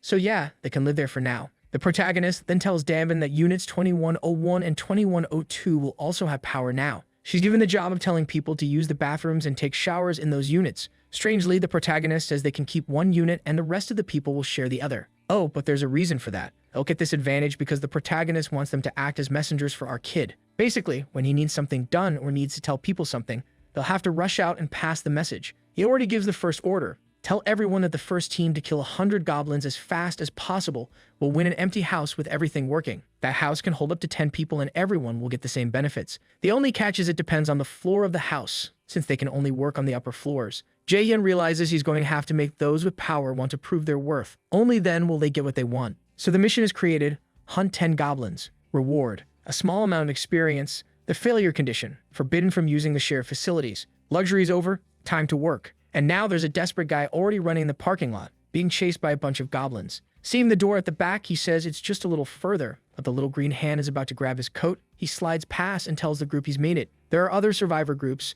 The blonde brother praises the work, pulls out his spear, and drives it in. These guys here are brave, not afraid of goblins. Take that, loser. Drop dead. The little green ones, as usual, are getting beaten. Everything's chaotic. One of them in the back, hand on his face, realizes everyone's going to die and bolts. Oh boy, look at the face of that psycho, claiming he's going to show them something fun. Slicked back hair, eyebrow piercing. He's the villain type who hurls his spear and of course nails the kid like a Spartan. The friend praises him and now he wants to know how many they killed. One killed 22, the other 23. Apparently there are some twin brothers, huh? Right then, the red one says they killed over 100 perfect, but the kid who lured the goblins is there demanding Sung Yub explain himself. He said there would be at most 10 goblins. The guy's already furious, asking why he's being so ungrateful. The kid insists there clearly weren't just 10 goblins. The guy tells him to calm down. The result was good, and besides, everyone's going to get a house. But the kid says obviously he almost died. Sung Yub steps forward telling his little brother to take a look. Who came up with this hunting method? Wasn't it him? So yeah, he's the captain and came up with a plan. Also, the spears were made by the brothers. The kid didn't trust his running ability, so that was the only thing he could do. If he doesn't feel like staying on the team, he can leave. Having him or not doesn't make that much difference. The twins both try to break up the fight, telling Sungmin, the runner, to calm down a bit. Meanwhile, Sung Yub's saying that this bastard's got some nerve to say anything after just running away. But they decide to turn around fast and go claim the reward on the 21st floor. It was time for them to win a new home. But when they get there, Davin says, unfortunately, another team already took the reward. The others are all open-mouthed, not understanding, asking who could have been that fast. He tells Davin, hold on a second, stop joking and say it already. This is our spot, who hunted faster than us. She says she's not kidding, just look, the people are right there. That's her brother, who I don't think is part of this, and two old men. There's no way those two geezers hunted that fast. She explains something about them giving up the house so their daughters wouldn't have to do quests. Davin, confused, says Juho's daughters are too young, but the old men insist they're adults already, so they count for the mission. I have no idea who this Mr. Juho is because that couple over there is Hyunjin. The guy passing the info, Minho, also says that besides the rooms, they get bows and arrows. She asks if they'll keep hunting and he says yes. Everyone has to keep killing goblins in the area. Suddenly, Sung Yub tells the two to shut up, asking what's going on, that they're giving special privileges to these guys. Clearly it wasn't fair. Davin says Jaehyun knew this would happen and told the other teams that finished to go up to the 30th floor. Davin smiles and tells them to go grab the new reward. Jaehyun would be waiting for them. In the elevator, the guys are laughing, saying, this Jaehyun, everyone talks like they respect this kid who's probably younger than all of us. What a joke. The twins agree. This idiot thinks he's God or something. The guy who became a cult leader in this apocalypse gets mentioned. Someone in the background says, guys, we're going to get the reward. How about we just keep quiet and take what we can? Because everyone's goal seems to be backed by him. But everyone stares and calls him a bastard. Crazy. At that moment, they reach the 30th floor and the door opens. The protagonist strolls onto the walkway with his hand in his pocket and says hi to the guys. Suddenly, everyone's stunned. The redhead is shaking. I'm Sung Yub. Our kid greets him and says he saw how the team hunted and made great use of the barrier. That was well done. Now the redhead's in shock. How did you know, buddy? The protagonist ignores him and says he'll give electricity, water, and gas to units 1301 and 1502. The guy asks, huh? How are you going to do that? The protagonist just says they killed 100 goblins, so they deserve it. Also, he's not a cult leader and has no intention of becoming anyone's god. Then he has one last request. So those three idiots who were talking crap, they got screwed. Next room, they're running into a pack where now some buff goblins and an orc are behind them. The guys from the corner, all in shock, and someone yells to throw. Danyan stands there, smiles, grabs a spear from his back and says it's fine. He already awakened with the Knight and Lancer class, level 33. Pretty high rank. His first skill is Throw, rank B, which consumes mental energy to hurl a spear, plus Piercing, which lets him fill an object with mana so it easily penetrates targets. It also has the Knight class that increases his stats based on loyalty. He throws the spear and it hits the beast right in the belly, sending it flying backward. Another tries to close in the same instant and faces him, but from behind comes a perfectly aimed arrow. It's her, the Queen of the Air. He jumps on her back, grabs another spear, and finishes off the last one. Damn, these people are good. That beast was level 19, and he earns 3,000,001. A bit later, he finds some other survivors and rescues them. As always, our boy offers citizenship. With that, they're reaching 200 citizens now, and that means he can start collecting taxes. Oh yeah, this is the beginning of the end. Capitalism has arrived. He collects 10% of everything citizens have as a tax, but there's a 30-day cooldown. The protagonist realizes that everything he provides for these people, a portion of it will come back to him. But he also realizes it would take him about 10 months to collect enough to make it fully worthwhile, and he doesn't have that much time. He needs to send people out soon to save his parents. So he changes the distribution rate to 30%, saying it'll be an investment. Right then, the house skill reaches level 10, and he feels pain in his chest. The building zone starts expanding, now covering all the floors. The system notifies him that he owns an entire apartment complex, and with that, he receives 1,000,001,000. On top of that, the construction function has been unlocked. He immediately checks what he can build. A solar power generator for 133 million, a store for 219 million, a training center for 300 million. The solar panel would generate 30 million won worth of energy per year. But to him, that doesn't make sense. It costs 130 million, so he'd need to let it run for 5 years just to break even. He refuses to build the panel right away, saying there's a better way to spend that money, like leveling up Dongyan or someone else. That's when he realizes the 1 billion won is marked as funds, and funds can only be used for construction. But in that case, at least it won't affect his wallet. If that's how it works, of course he's going to use it. So he decides to build the first panel. But he already suspects one won't be enough and asks if he can build another. Unfortunately, only one per building. Then he checks what the store is about. Basically, it's a system that lets other people access the items he can craft. Naturally, they pay and he earns. That's great because in this building, most of the time, people waste energy sharing resources, walking back and forth. With the store, things would be much easier. Plus, he can set any price he wants, making the money distribution even more efficient. The system asks him where the store should be located, and he decides to place it in Unit 101. 47 hours until it's ready. Now the last thing missing, the training center. A basic facility where people can increase their strength and endurance. When they train there, efficiency is doubled, and if the person is below level 15, it's tripled so beginners can level up faster. The protagonist likes that. It's the perfect place to assign missions to people who are too weak to go hunting. He decides to convert the second floor into a training center, which will take 71 hours to complete. Then the system notifies him that the original store skill has reached level 5. He can now register up to 500 items, and a modification feature has been added, meaning similar items can also be purchased. Curious, he clicks on water, and several brands appear. Same thing when he clicks on ramen. Different flavors show up. That's extremely useful. While he's exploring the system outside, Deoksu is tearing through orcs. The beast strikes his shoulder, but the armor holds and he counters with a halberd slash. At that moment, Dongyan calls him over and asks, what happens if he throws the halberd? The idiot's kind of confused, wondering why he's asking that, and his friend just asks to borrow it, saying he wants to test something. He starts imbuing the weapon with an aura and sends it flying. Deoksu asks what the hell the guy is doing, but his friend tells him to calm down and asks him to try unsummoning and resummoning the weapon. Right away, he gets what he's trying to do, stretches out his big hand, and the item reappears. He praises Dongyan, calling him a genius, and Dongyan shrugs it off like it's nothing. Then Hiren says she has to go because she needs to grab some arrows, but she hears something behind her and an arrow quiver lands at her feet. She's a bit baffled. What our guy gains is the omnifocus ability. It lets him use another skill while he's observing an area. The badass returns to shooting arrows, right? Capitalism keeps getting stronger. It won't stop for a second now, girl. The group finishes another mission, and he gets another 2 million won. Gaiyong levels up too. The protagonist is excited. Really, everyone could keep gaining more attributes and tackle harder missions. He's starting to have a little hope. The problem is his father's house is 10 kilometers away, and it would take at least 3 hours on foot to get there. So he leaves the room, takes the elevator, and goes up to the rooftop. From there, he can see the whole city destroyed. He really needs to hurry. The fastest way is with Dongyan's group. We see that Moon, the glasses guy, has already reached 50 trust and received a crow ability. It isn't the best for fighting, but it's good for reconnaissance.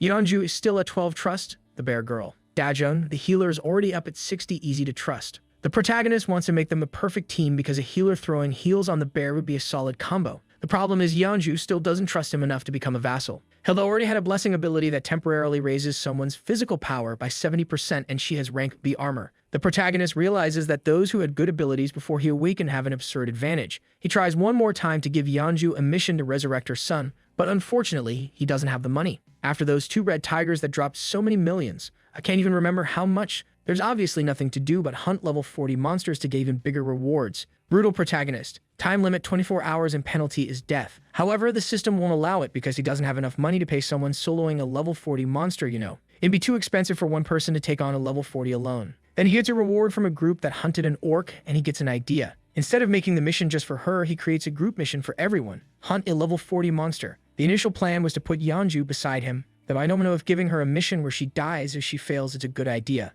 A little later, he's back in the room and someone's desperately pounding on the door, begging him to open it. Oh, it's her, asking if it's true. Now he gets it. The mission to save her son became possible because he's risking the lives of multiple people. Incredible. Everyone's going to die now if they don't save this woman's son. But she's emotional and thanking him. I'm sure the resurrection will be half-assed, since she says she only wanted to spend one day with him just to see him. So clearly the day she gets to see him, he'll disappear right after. At least with that, the woman's loyalty finally exceeded the required amount, and she's registered as a vassal. Shortly after, the protagonist is testing his power. He notices that he can, for example, mess with the electricity in the lights, turn a faucet on and off just by looking. Each time he's getting more control over keeping his composure. He feels like he's become a little wizard, totally full of power. A notification pops up saying he earned 320,000 from the shops. Since he profits about 20%, that means the store sold over 1.5 million. He checks it out, and a bunch of people are on the first floor buying stuff. One guy orders a beanie and asks how much they've got, and the chubby guy in the back says, sadly, 10,000. That bao costs 150, so it'll take about 15 days. Another person says that makes no sense. They still have to eat. And that other guy walks off saying, if you're so clever, you do the math. Wait, are you also terrible at math, jerk? The protagonist notices that now that everyone has to use their own money, it's creating a bit of hostility. The good part is that hostility is being aimed at the goblins, which have become a source of income. Everyone wants to hunt if they can actually buy things. The citizens were leveling up, he was getting more and more people, and things were just getting better. The population had already reached 789 out of 11,000. Everyone got more SXP and more money from working for him. The kid's sure things are going to start growing exponentially. Now that I think about it, that little jingle was probably stuck in his head all day. With 700 people out hunting, look at Yeonju swiping. She rips 3 apart mid-charge, bites another, tears another open. She's got her teeth sunk into a neck, kills one more, and transforms back. Her friends shout to the one she clobbered to check if she's okay. She says she's fine, a little hurt, but it's nothing. The girls are like, you psycho, take it easy. You're going to die. She apologizes if it looks like she's trying to steal all the kills. The other two say they're not complaining, they're actually worried about her. Jaehyun seems pumped. Putting those two together really worked perfectly. Yeah, it's a strong trio. I think this pack might be the strongest in the building. The bear in front, Hilda behind, the other shooting arrows. I'm such a loudmouth, huh? For God's sake. I said that, and the 3 of them freaked out, trembling. Something comes from the end of the line, a huge stomp, and it looks like some kind of orc boss. The 3 are totally covered, while the beast just stands there glaring. The split second later, Yeonju transforms and charges in full force. The giant orc heads their way and throws a spear, but she claws it right in the chest. She's holding her ground. Gaeom is off to the side, eyes locked, fires an arrow that flies like a bullet toward the orc, but the beast manages to turn and block it in midair. At the same time, Yeonjung leaps in for another bite and pins the orc to the ground while it tries to hold her. Blood everywhere, and another one is finished off. It was only an orc captain, level 28. I thought it would be stronger. Because they killed it, a request for Jaehyun's outpost is completed. The outpost is added to the list of constructions. A safe zone that can be built outside the house. When activated, it becomes part of the house and grants the same effects, almost the same effects, but it only stays functional if there's a citizen with the night talent or higher present. And if a non-citizen stays in that place for more than 1 day, the zone gets destroyed. Also, it costs 1.3 billion. It sounds scary, but apparently the protagonist has killed so many orcs that he's got money to invest. The construction would take 7 days, and he decides he can't do it now. Otherwise, he'd lock the whole group up there for a week. That time loss is too big, he can't waste it. Besides, this Jeonpo Station area seems kind of unnecessary now since he already wiped out the monsters. That's why he decides not to build this time. If he could build it where his parents are, that would be much better. If they were inside an area he controls, he could protect them much more safely. With plans set, he decides tomorrow he'll send Dongjin's group to rescue his parents. The glasses guy is watching, stunned. How can a human tear an orc apart with bare hands? Well, he's not exactly human unless you're staring at a bear standing in front of you. He already knew how strong she was before Jaehyun's blessing. What he doesn't get is how the kid managed to convince her to help them. Maybe she gained a new ability. That's when the group shows up, calls for him, and says they need to go. He summons the crow that lands on his arm and praises the protagonist, saying he's a good kid. That's the call. They need help catching one more. Off you go, little bird. And there he goes, flying over the whole city. Moon is able to share his view and says there's no problem. They can leave. But there's a little rat sneaking behind him. They get off the subway anyway until he looks back and sees the thing staring at him. The rat jumps. Oh boy. And it looks like it's following. Get out of here, rodent. Back at the apartment, everyone's gathered with our kid who's baiting them to help. I think I got confused because I thought he'd already set a 1-day limit mission. But it looks like the time limit was much longer because the woman's standing in front of him pretty calm. As requested, everyone's kind of staring at each other and he says he knows the odds are low. Dongo asks if he's sure his parents are in that place since obviously he's going to answer no. There's no way he could know, right? But Byung-ho interrupts and says of course they'll help. He actually wants to help. The others are greedy because it's thanks to the protagonist that everyone's alive. They say just tell them what to do and they'll do it. The protagonist explains that now that all the orcs in Jeonpo Station are dead, they have to move on to the Songmyeon area. The exit to Jagalchi is the closest spot to his parents, and that's where they have to go. Once they're over there, he'll guide them to where his parents are. He knows it'll be too risky to cross everything at once, so the initial objective is to take control of that new station. I'm thinking that little rat might be someone's power, like the crow, you know? Kitties, they find another group. About time, right? You expect to find a hostile group after finding 700 people, but no. At that point, Yeonju asks them to wait and wonders if he can bring family members using his abilities. He could, but he's an idiot and wants everyone to risk dying like fools. The protagonist thinks he obviously already tried. For example, he could assign a mission to teleport someone there as a reward. That's why he was so excited about the feasibility of Byung-ho's idea. But of course, the system didn't allow him to give that reward or that mission. That's obvious. His zone of influence has to reach where the person is. And considering his parents are 10 kilometers away, at this pace, by the time he gets there, everyone will be dead. He just says that, unfortunately, he's not powerful enough. There are things he still can't do. But he tells her she doesn't have to worry. The promise he made to her is a vow he'll keep. Her trust suddenly rises and she smiles, thanking him for being honest. Our protagonist thanks everyone too and asks them to rest. Dong-hyun is leaving, waving goodbye to our kid, when a message pops up saying an unregistered person is asking to join. He offers citizenship on the spot and someone named Seo Yoo-jin accepts. Level 31 with the Rat Queen ability. The protagonist finds it suspicious because she already seems awakened. My god, when we saw the little rat earlier, I thought she was controlling it, but it looks like the girl might actually be a rat. She's wondering who these people are. She can't believe humans are strong enough to kill orcs. Maybe they're all awakened, but how is that possible? She decides to stay on watch, gather information, and try and understand what's going on. It's getting hard for her to deal with all of it, but her abilities should be enough to get what she wants, so she chooses to observe. That's when she starts walking around the protagonist's complex and reaches the building. What she sees makes her drop her jaw. There are a ton of kids playing a playground. Why are so many people in the same building? A bunch of mothers and everything. What kind of building is this? She has to learn more. She tries to enter and hits the barrier with her head. A message warns that entry is prohibited and asks if she wants to obtain citizenship. She gets all excited, squeak, squeak, squeak, obviously saying yes. The message won't change. She wonders if maybe it's impossible to become a citizen as a rat, but she gets it. She starts up, enters the building all happy. Of course, as soon as she's inside, everyone panics and wants to stomp the poor thing. Ratatouille transform back now, for God's sake. She runs to the side and ends up in the gym room. Wow, that guy on the right is holding the floating weight. Magic. The kid doesn't even have his fingers around it. Now that's strength. Everyone's working out, the women all sweating and pushing themselves, and the rat girl's confused, wondering what the hell this place is. Back at the subway, it turns out she really was controlling the rat. Now there's a gothic girl with straight cut bangs who's excited, saying she's found a way to survive. The obvious problem is getting there. She's at Songmaeon Station and the easiest route would be through the subway, but that monster in the middle of the way is the issue. On the other hand, if she has any chance, it's because of that. There's no place she can't reach. When she died, the protagonist received a notification that someone had hunted a domesticated rat. He gets 1,400 XP and then sees that the Rat Queen had an A-rank skill. When a rat is tamed by her, she can take control and also share all its senses. The protagonist realizes that apparently wasn't exactly her there. He uses absolute eye to try to find her, but no matter where he looks, he can't see anyone. Then he gets an idea. He posts a mission offering a Coke and a chocolate bar if she visits him within 48 hours. But he has a more creative plan. Remembering Yeonjong asking why he couldn't bring family members, he understood it's because they weren't in his influence zone. On the other hand, anyone who was a citizen was inside the zone since he always received the experience from what they farmed. In other words, as long as someone was a citizen, he was always connected to that person. So he creates a mission for her to visit the apartment within 10 seconds. The reward is the chocolate bar and the failure condition is that she gets summoned to that place. Fortunately, the mission succeeds. He's impressed that you can actually use failure conditions to make things happen the way he wants. The good part is that if this works like that, he could, for example, turn his parents into citizens and bring them here that way. All he'd need to do is create an outpost and the plan would be perfect. He's going to send Dong-hyun's group to set up a citizenship base for his whole family and bring everyone over to be happy. Oh boy, you're dreaming. He's sure he's either going to find everyone dead or maybe save one or two at best. The question is, how much is all this going to cost? He decides to run a test and issues the mission. The seconds start counting down and he prays it's under $1 billion. Seo Ye-jin fails the quest and 31 million are spent. He breathes a sigh of relief. 30 million isn't that crazy. The straight cut bangs girl appears right in front of him. Unbelievable, she has the power to bring someone into the room whenever she wants in 10 seconds.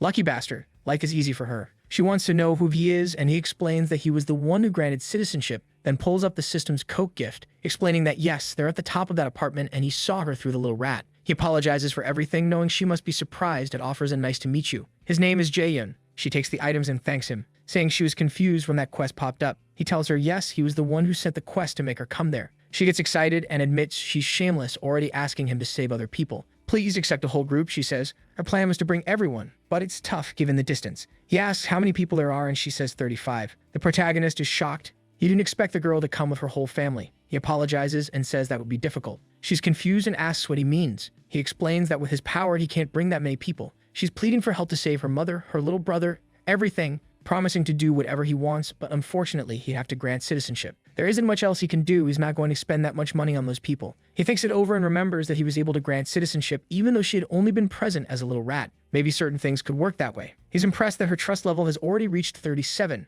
Her desperation must have been so intense she had no choice but to trust him. He asks, "Are you willing to do absolutely anything?" She says yes, everything. I can't even list what this involves. This protagonist is way too kind and naive. He tells her she'll have to trust him 100%. If she says yes, he guarantees he'll save her family. Of course, she already trusts him. She clasps her hands together and vows to do whatever it takes. Her trust rises even more and hits 50, unlocking the loyalty system. The protagonist goes to register her as a vassal. Now he wants to see what happens. Flames appear around her and she unlocks the Night Tamer ability. The Tamer skill increases the stats of monsters she tames by a certain percentage based on their growth speed. Basically, tamed creatures can level up and grow stronger faster. Sneaky protagonist. He tells her to control a rat. Since she's now one of his vassals, he can always see them no matter where they are. He can observe the little rat she's watching. He sees members of her group looking at a rat and assumes it's probably Yejin's. Because he has that ability to use powers anywhere he can observe, he opens the system and makes food rain down in front of everyone. People are a little startled, but they already assume she sent it. With that, her trust rises even more. The protagonist gets excited.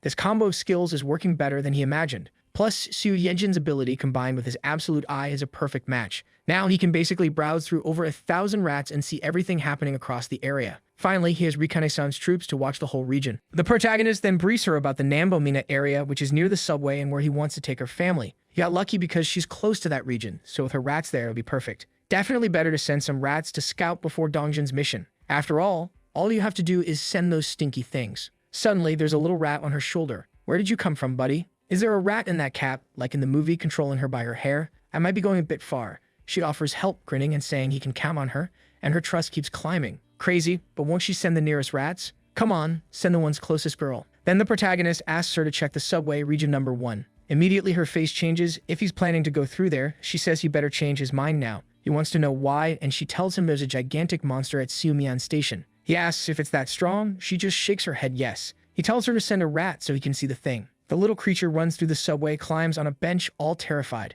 There's an orc being devoured by a giant snake, like the first snake Sung Jinwoo killed. We're back to that. She's just staring at the rat, hiding, totally in shock. The rat gets discovered and goes in for a bite, but the rat is agile and dodges. Still, the poor rat might not get out alive. The protagonist is now certain that thing is definitely above level 40. Hiren says they should avoid using Siumian Station. How about heading to Apyeongmingu Station or somewhere else? She's already seen how skilled his group is, so in other parts of the city they'd succeed. The protagonist thinks she's not wrong. It does sound like the best plan. He tells her she can go live in Unit 2701 from now on. Also, she just needs to clean up a bit. She thanks him and says she's heading there. He asks her to rest well. The protagonist thinks that if he were in her situation, he'd probably come up with a similar plan. That was before they met, though. Here comes the system notice. He can install solar panels now. The items start appearing on the building, and he sees the energy generated is decent, but nowhere near enough to support 800 people. To keep expanding, he needs more people working, not resting, and new things that people can use so he can earn money, and they can level up. But now it's time to get back to basics.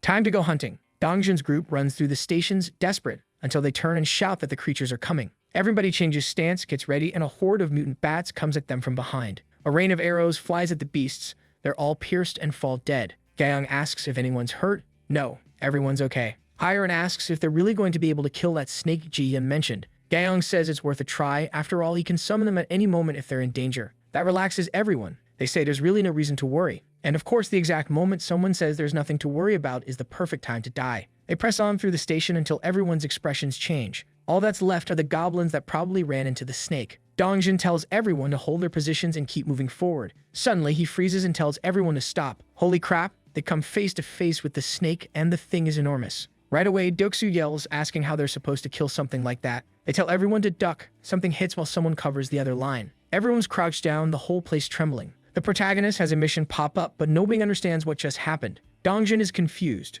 Why did he get this now? Then he notices the snake is oddly still. It just collapsed to the ground instead of attacking. Everyone's puzzled. The creature seems kind of bloodied on the inside. Yeonju and the protagonist lock eyes, and he doesn't know what's going on, but he grabs the spear on his back and hurls it toward the creature's head. The story explains that a giant snake is truly giant, big enough to swallow a horse, which is dangerous because while it's digesting something that size, it becomes exposed. On the other hand, because it's so huge, if a tiny creature, like a little rat, were to jump into its mouth, it wouldn't feel any difference. The snake swallows the rat without a second thought. What it didn't expect to happen next was this. With the rat inside, the protagonist commands the storage to open, and inside the snake, a bunch of poisonous gas and burning paper are released. That creates a chemical reaction in its belly that explodes it from the inside out. Poor rat, it's gone. But it was worth it. Thanks. Yejin is in pain but says she's okay, just shocked. The protagonist praises her, saying it was perfect, because he doesn't want to be the one who actually kills the creature. The vassals should do the killing so they can complete the missions and earn the money and experience themselves. Before Dongjun threw the spear, he'd given the mission to him and Yeonju to hunt the beast. He hits it right in the head. At the same moment, she partially transforms, charges in as a bear, and finishes it off with a powerful blow under the neck. The creature explodes and blood rains down. They defeat the Snake King, level 40, and gain a massive amount of experience. 1.8 billion won is deposited into the protagonist's wallet. Dongjun and Yeonju complete the mission and everyone earns a huge boost in skill levels. The protagonist's house jumps straight to level 15. He gets 3 more points. The region expands massively, and of course he finds new people who can be registered as citizens, more than 200 in total. He orders citizenship granted and reaches 1,000 citizens. That unlocks the chance to obtain tiered abilities. The skills and the money gained from citizens are increased by another 100%. And to be clear, that increase isn't what the citizens themselves earn, it's what he takes from them. So even if he sets the share he takes from people to 0%, he still gets that extra 100% separately. So Jun walks up to Jaehyun and asks if he can now bring her family into his domain. Jaehyun thinks about it for a second and smiles and says, yeah, sure. As he said, Jun is practically jumping with joy, thanking him left and right. Then he asks her if she can still control the rats and she's like, yeah, absolutely. Cut to her little rat running around somewhere new and it bumps right into Dong's group. What these guys see is just brutal, man. Hundreds of dead-orcs everywhere, half of them eaten. Jun's rat is running around trying to get their attention, like it's trying to tell them to follow it. Dongjun's standing there confused, wondering if this is another one of Jaehyun's weird abilities. The group decides to follow the rat anyway. Back at base, Jaehyun turns off his pervy eyes and goes back to his room. It's time to level up. He's got 3 skill points sitting there, and with the territory getting bigger, he figures the smart move is to pump up his pervy eyes even more. But the second he upgrades it, this sharp pain just hits his head. Poor guy's probably regretting that decision right about now. Meanwhile, Dong's group runs into a horde of goblins, but Jaehyun can actually see their stats now. These aren't your typical dumb goblins either. They're level 8, they move in groups, they got spears and clubs, and they're quick, and can see perfectly fine in these dark tunnels. Jaehyun's watching this, thinking this vision ability would be perfect for scouting. He's already planning to hunt some goblins to try and get this power for himself. Plus, he's still trying to figure out how to make resurrection cheaper. His solution is to give everyone else more quests so they can level up on their own instead of him having to spend resources bringing them back every time they die. The next thing he does is upgrade his dignity maintenance skill because when you're running a growing community, you have to keep people happy and loyal. The moment he puts that skill point in, Jaehyun hears the gunshot and his face gets all serious. He realizes it's not coming from the building but from underground. Cut to the scene and what we see is absolutely wild goblins just casually holding guns wearing jackets. The goblins start shooting and Dongjun's yelling for everyone to get down. Bullets are flying everywhere and these guys know they're screwed in a straight gunfight. Yeonju's wondering how these goblins even got guns in the first place, but he doesn't have time to think about it. Jongho teleports right behind them and starts slicing through these goblins. One goblin tries to aim its pistol but gets an arrow straight through the hand. Gong and Deoksu jump in and Yanju goes full beast mode. With their combined effort, they take care of these goblins almost effortlessly. Then Jaehyun gets this system message saying guns are now available in his store with unlimited ammo. This is huge, like game-changing huge. But he immediately sees the problem. He can't just hand out guns to everyone. People would get all excited about monster hunting, but not everyone can be trusted with that kind of power. Up until now, he's been accepting pretty much anyone as a citizen, thinking he could handle troublemakers. But guns change everything. They give instant deadly power, and if the wrong person gets hold of one, things could go south real fast.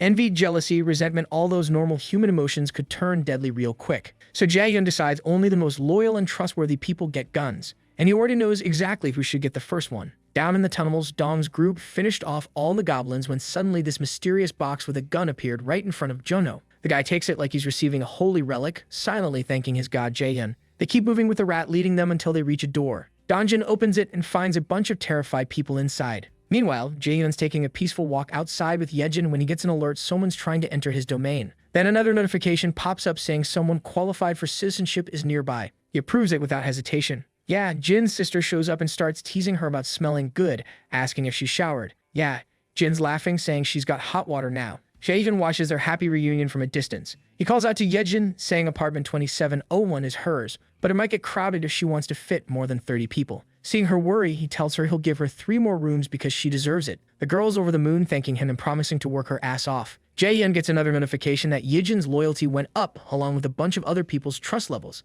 Then he remembers he leveled up earlier and forgot to check his rewards. He sees this new feature called Guardian Beast Management System and opens it. The cost to unlock it? 1 billion. He almost faints looking at that number. Then this gentle voice interrupts, asking if he has a moment to talk. It's Hyren, the youngest from Dong's group, and she looks nervous as hell. She says she has something important to discuss, so he invites her to sit down. Hyren apologizes, her voice shaking, and asks to leave the group. And Jaehyun's just standing there like, what the hell did you just say? Hyren starts telling him she feels completely useless, like no one would even notice if she just vanished. Jaehyun encourages her to keep talking and she just breaks down crying. She told him how she is scared of running into that snake. She is now terrified of orcs and even of goblins. She told him that she feels worthless and told him that she doesn't want to be a part of the hunting team anymore. She adds that she knows how selfish what she is saying is when Jaehyun is always saving her. And honestly, our boy isn't surprised, he had seen this coming. He is thinking how all the missions they are doing lately are dangerous and one could get killed if they are careless, plus Hyren doesn't have much to offer to the team. He knows that her poison mist ability is dangerous and could harm her own friends if used incorrectly, but instead of dismissing her, he tells her the timing's actually perfect because he needs someone he can trust to help him out.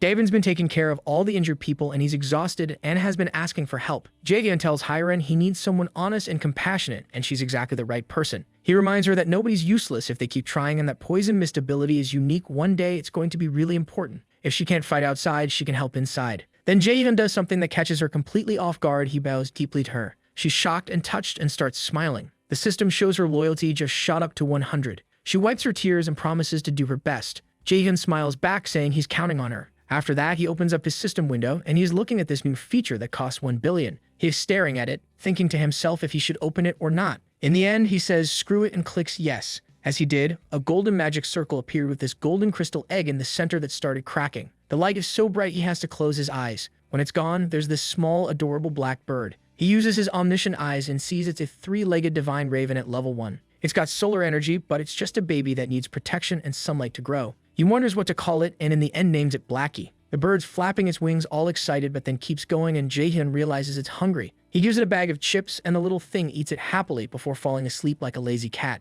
Then he gets an alert. Blackie leveled up and the solar generator efficiency went up by 100%. He remembers each generator makes about 80,000 to 100,000 per day. With Blackie's boost that jumps to around 900,000 per day. So he decides to install solar generators in the 10 new buildings and starts a 24-hour countdown. Satisfied with how things are going, Jaehyun heads to apartment 3001. As soon as Fatty opens the door, Jaehyun greets him and says he wants to give him the responsibility of managing his money. That's quite a promotion from whatever Fatty was doing before. Jaehyun tells Fatty his plan and the guy just freezes up completely. We get a flashback where Jaehyun's thinking about his tax collection ability. If he gives someone else's money to hold, he gets 10% profit per month from it. He picked Fatty because the guy's got high trust and loyalty scores. Back to the present and Fatty's in shock. This guy Choi Hyung-jun has 89 trust and 98 loyalty. Jaehyun feels confident about his choice. Without saying anything else, Jaehyun just transfers 1 billion to Fatty's wallet. The system confirms it went through. The quest costs 100 million plus fees, but it's worth it. Fatty's trust goes up and his loyalty hits 100. Since Fatty's already a vassal, Jaehyun's maximum number of vassals increases too. Fatty asks if he should just keep the money without touching it. Jaehyun sees his loyalty is perfect, so he tells him he can use a little if he needs to. Fatty's happy and thanks him. Then Davin shows up asking if she can pick anyone for her new team. Jaehyun says yeah, she'd include Yurin. Since Davin's going to be team leader, he decides she gets double pay. And man, as he said that, this girl is having a Nami level reaction. She thanks him, grabs Yuhirin, and runs off to work all excited. Once everyone's gone, Jaehyun takes a deep breath. Time for a serious conversation he's been dreading. He heads to apartment 2109 where Hedong's group is staying. He gathers the team and explains how, thanks to the snake that they killed at Somian Station, the surrounding area has been wiped clean of the monsters. No monsters on the streets or subway tracks near the station. He says that it's time for them to act, otherwise monsters will start swarming in. While he's talking to them, Jaehyun remembers Yurin's outburst from before. That moment really affected him, reminding him these people are literally risking their lives for him. It's heavy stuff to carry on your shoulders. Thanks to Yejin's rats, they found out about the threat at Somian Station early. If they discovered it late, everyone would be dead. Getting ahead of it gives them an advantage. Jaehyun understands the harsh reality. This world is brutal,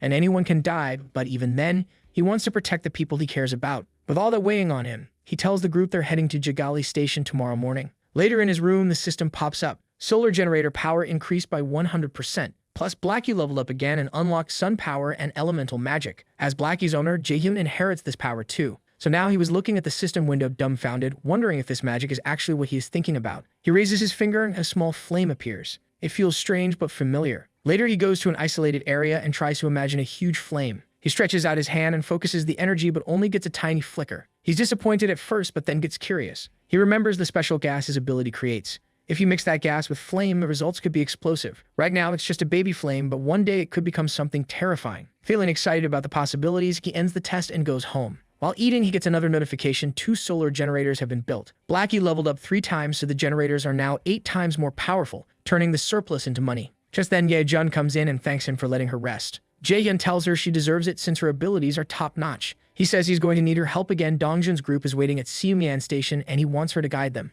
Yejun agrees, saying her rats are already exploring the subway tracks. She tells him that they can get to Chiang Station without problems. Jaehyun asks what happens after Chiang Station. Yejun gets serious and warns him the danger starts at Busan Station. She suggests he see it for himself. She sits down and activates her power while Jaehyun connects his pervy eyes to the rat's vision. What he sees is absolutely horrible. The path ahead is a mess of rubble blocking everything, the tracks are flooded, and it's impossible to get through. Yejun explains one of her rats went further and found total destruction with no intact structures. Hearing this, Jaehyun is wondering, what could have caused that? Are his parents still alive? Then, while sharing the vision, Jaehyun notices something that makes his eyes widen. On the ground, there is this massive footprint. And just like that, all of this destruction started making sense to him. These buildings didn't collapse because of an earthquake. Nah, judging by that massive footprint, something massive walked through there. Then this loud, deafening sound echoes nearby and the walls start shaking. Each step feels more intense and Jaehyun's wondering if the monster is getting closer. The tremors keep going and he's worried the whole building might collapse.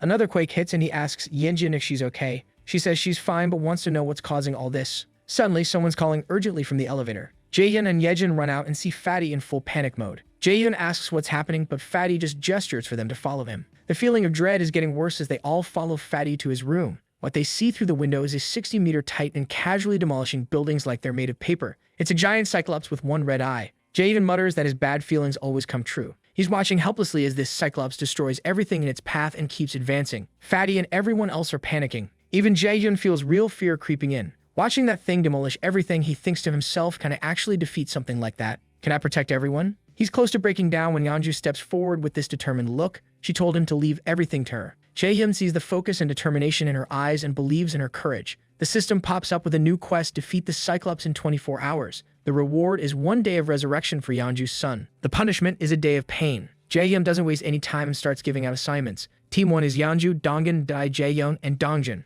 Team 2 is Gong, Baehyun Ho, and Kim Ji Yan. Team 3 is just him and Yejun. He'll guard the area while the others go to their positions. He tells everyone he's counting on their strength and courage. After everyone follows orders, Hiren comes up and warns him that residents with military experience have gathered at the gate, while everyone else evacuated to the basement. Jaehyun thanks her and tells her to go to the basement too. But Hiren hesitates. She's terrified but wants to help anyway. Jaehyun can see both the fear and courage in her. She admits she's scared but wants to contribute. This makes Jaehyun smile and he tells her to go with Yejun to the gate. When he gets there, he finds the number of people pretty small. A lot of folks chose to hide instead of fight. Then the red jacket guy approaches, asking what they should do. Jaehyun asks about Becky Yub and the twin brothers. The red jacket guy looks away and stays silent. That silence says everything. Jaehyun realizes Beckham Yo and the twins fled to hide in the basement. A wave of disappointment hits him. Hundreds of people, including Bizong Yab, chose to ignore the danger and prioritize their own safety. For Jaehyun, these people chose comfort over courage. He sees them as cowards who abandoned their responsibility, leaving the burden to the brave ones. But despite his frustration, he'll never forget the 101 brave souls who answered the call. These people aren't stupid. They didn't show up because they didn't understand the danger. They showed up because they knew the truth. If nobody fights, everyone dies.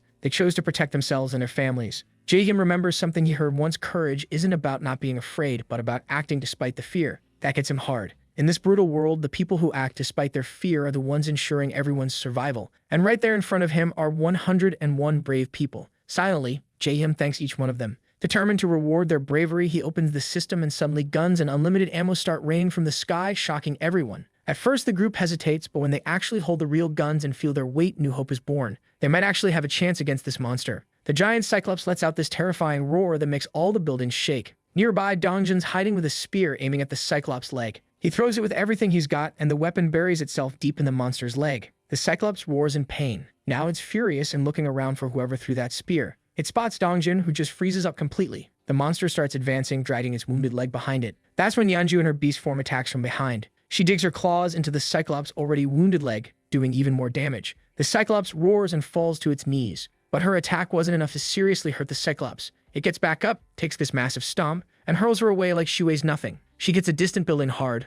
Looks like it's over. The Cyclops bends down, ready to finish her off. But then this loud voice echoes through a megaphone. It's Deoksu calling the Cyclops an idiot and saying its balls are in its eye. The Cyclops actually understands the taunt and looks at Dongjun. Its huge eye sees the spear still stuck in its leg and realizes Dongjun was the one who threw it. Now it's really pissed and starts running towards Deoksu, all ready to crush him beneath its feet. Seeing that damn thing running towards him, our boy is terrified. He knows this thing is coming to kill him, so he turns and runs like his life depends on it. From far away, Jaehyun was watching it all through his pervy eyes. With his ability, he turned and told the others that the plan worked and the Cyclops was heading for the trap. He signals everyone to get ready. Dongjun runs to the barrier with the Cyclops pursuing him with these slow but heavy steps. Deoksu collapses exhausted inside the barrier and the Cyclops reaches the limit. Jaehyun gives the signal and Blackie flies toward the Cyclops, pecking and attacking its eye. The Cyclops closes its eye in annoyance and pain. Taking advantage of the distraction, Gong shoots an arrow. The Cyclops tries to defend, but the arrow goes through its hand and hits the closed eye. In the chaos, Junho teleports above the monster and throws several rats into the Cyclops' open mouth. The plan's working perfectly. As the next phase begins, Jaehyun summons explosive gas inside the Cyclops' body. He raises his hands and activates Sunfire magic. A colossal explosion happens inside the Cyclops and black smoke covers the sky. When the smoke clears, the Cyclops appears severely burned and lifeless, leaning against the barrier. Everyone's shocked. They thought they were going to die,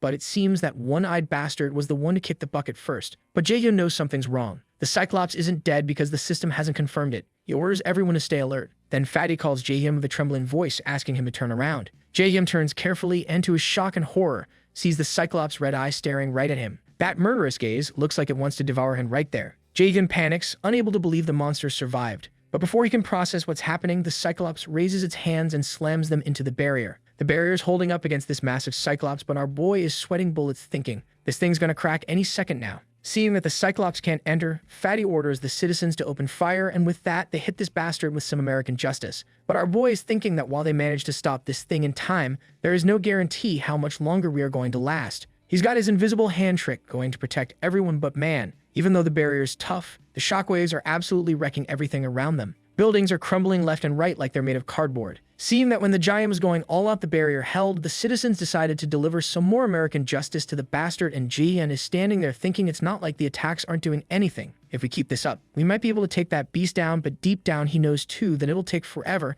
and he needs someone who can deal massive damage. Just then a spear flies in, hitting that bastard in the chest. Our boy turns and sees that Yanju and the crew join the party too. He summons a crazy amount of spears, and the gang starts hitting the Cyclops relentlessly. One spear comes flying in after the other. But here's the thing, folks, they're basically throwing pebbles at Godzilla. Every hit just makes this monster even more pissed off. Right when things are looking hopeless and everyone's probably thinking, well, this is how we die, the system pops up with a notification. The solar generators hit 100%, and with that it's now possible for Blackie to borrow the power of the sun for a brief moment of time. And Blackie is all ready to throw hands with this bastard. So he's like, screw it, what else are we going to do? And gives Blackie the green light. Suddenly, there's this bright yellow ball forming in the sky that looks like someone shrunk the sun and stuck it up there. Jaehyun takes one look at his energy bill and nearly has a heart attack. 300 million units just got eaten up for one attack. Then boom, explosion time. Blackie emerges from Jaehyun's room looking like she just got the ultimate makeover. 3 eyes, massive feathers, basically turned into this majestic black phoenix that would make Game of Thrones dragons jealous.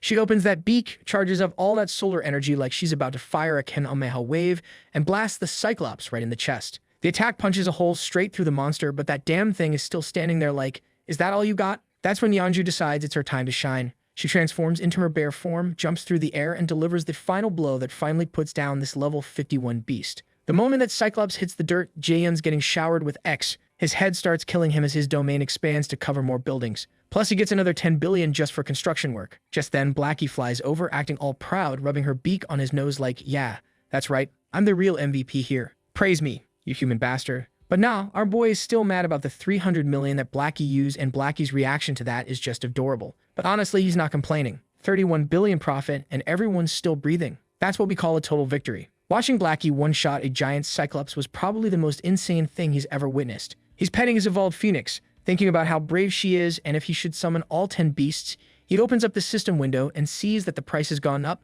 Now it costs 10 billion to summon a beast. Before he could think about what the hell happened, he heard a loud sound. It's Yeonju making some kind of sound, and that's when Jaehyun notices something weird. The usual system notification sound changed into something completely different. And by the look on Yeonju's face, this is exactly what she's been waiting to hear for ages. So we get a flashback before all that Cyclops madness went down. There's this guy chilling in some abandoned building using his water powers to fill up bottles for everyone. The people around him are acting like he's their personal savior just for giving them clean water. Our water wizard is standing there having an existential crisis because they're completely out of food. He's got a whole line of thirsty folks waiting for their daily H2O ration. He's got the water side covered, as he can summon it as much as he likes, but their food is running out, and with these monsters running around, it gets harder and harder to obtain food each time. The dude's getting that sinking feeling that they're going to have to abandon their little safe haven soon. And the whole building starts shaking, and everyone's first thought is earthquake time. But nope, some guy comes running screaming about a monster outside. The water dive freezes up. He ran to the rooftop, and there's that massive Cyclops just standing there. The white-haired guy next to him is having a panic attack,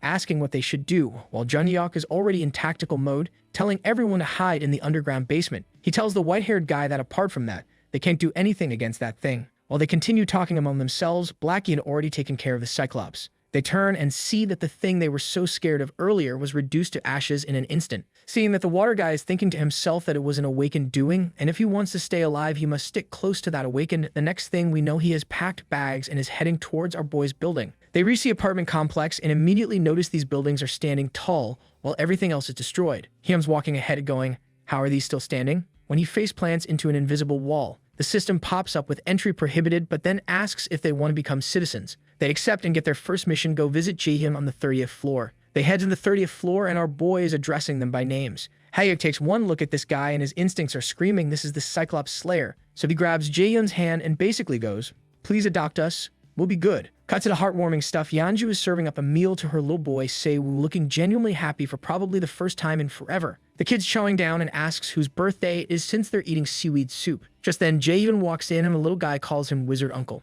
Yeonju asks about the new resident and Jaehyun mentions the new residents are settled but apologizes because they can't leave the building. Yeonju's just saying, "Are you kidding?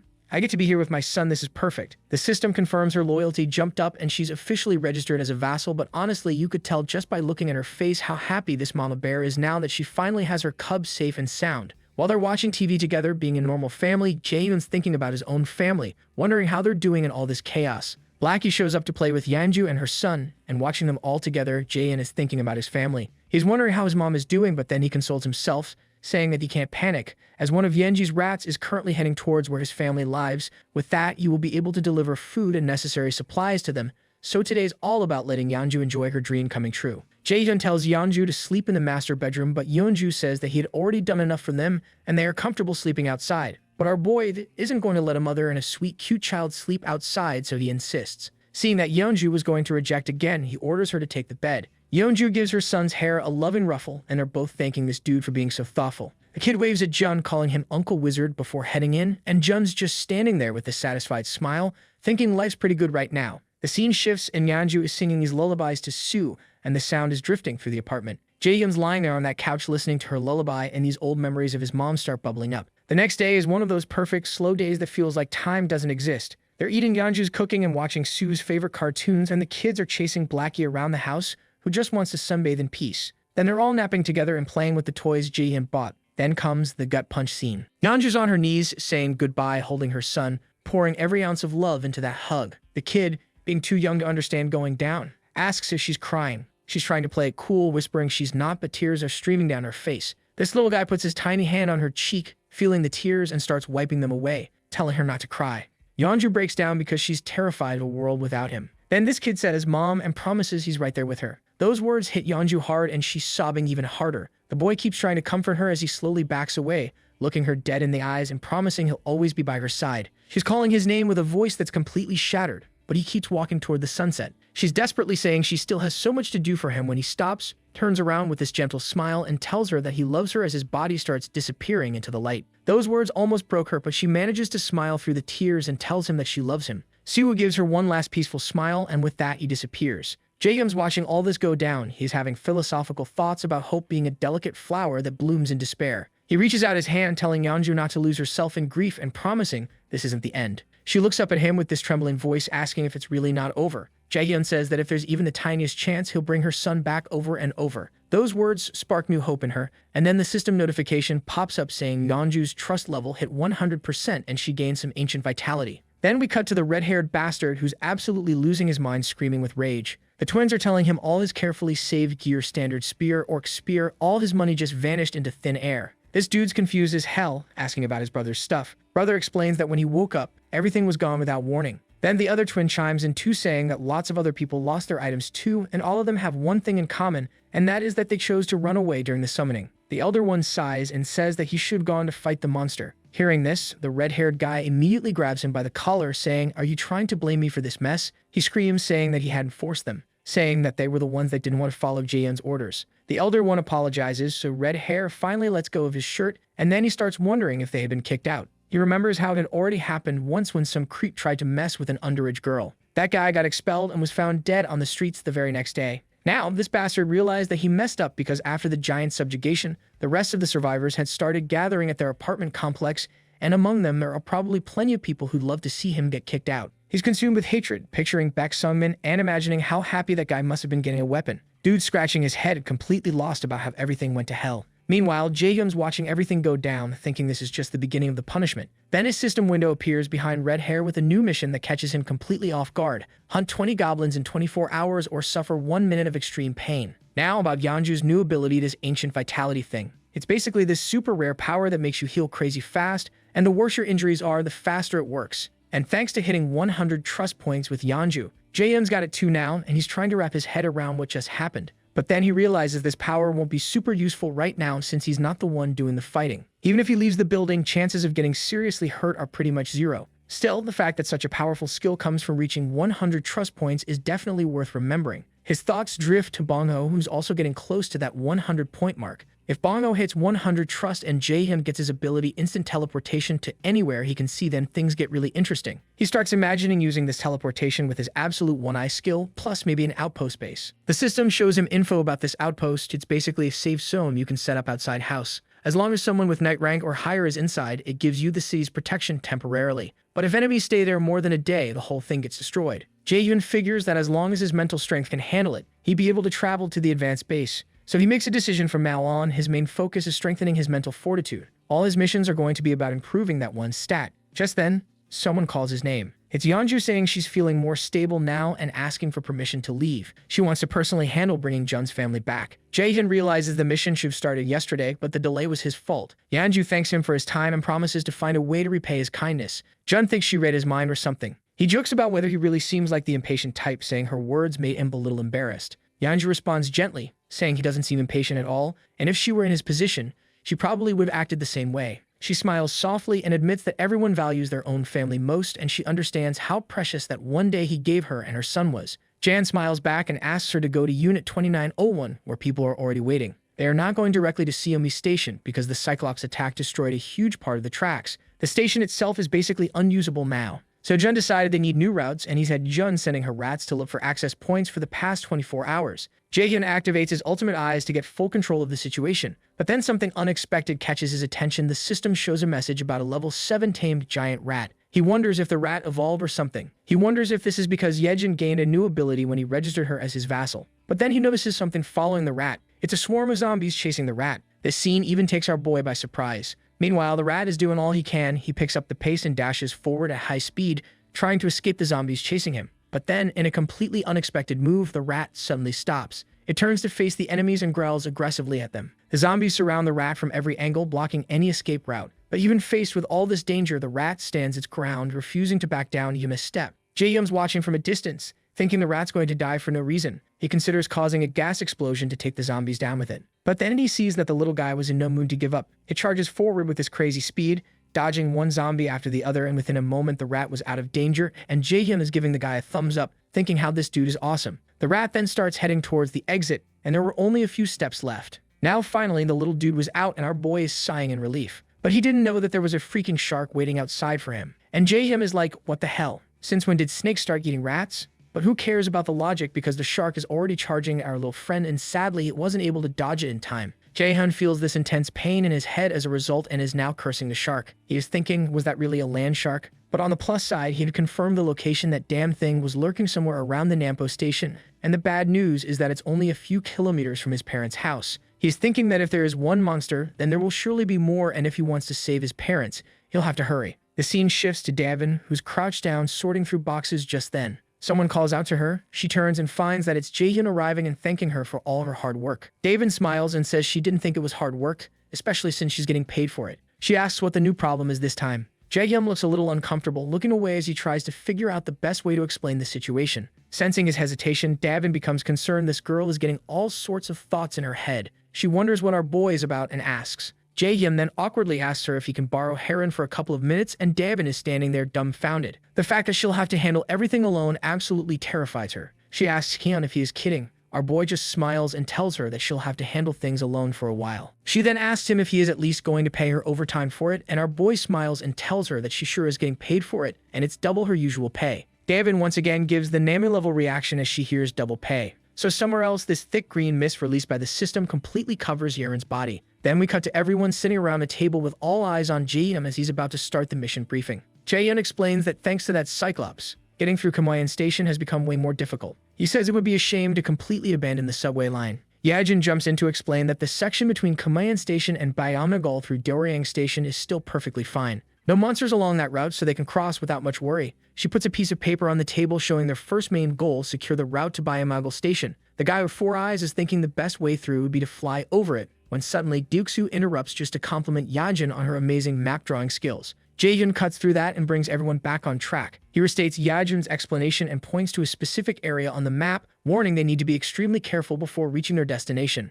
About 500 orcs are currently active near a large supermarket complex. Dongjin immediately asks if they'll have to fight the orcs directly. Yajin responds clearly that fighting orcs isn't part of the plan. They just need to get to Bayamagal Station and use the underground subway line. She's found a route with no orcs at all, just a few lower-level monsters that need clearing. Jaehyun remembers how much he invested before this mission to make sure almost everyone in the group reached at least level 30. Only Fatty and Heron aren't quite there yet, but he figures that should be more than enough against goblins. He continues explaining they should get to Koryang Station without significant problems. But then he points out the real obstacle is Busan Station. This area is filled with a huge swarm of zombies, and unless someone in the group has an ability to wipe out monsters in extremely tight spaces, using that route would be seriously dangerous. Everyone's stunned by this news, especially Heron. She finds her courage. With trembling hands, she says she thinks her ability might be able to help in this situation. Then we cut to Heron making her preparation for the fight.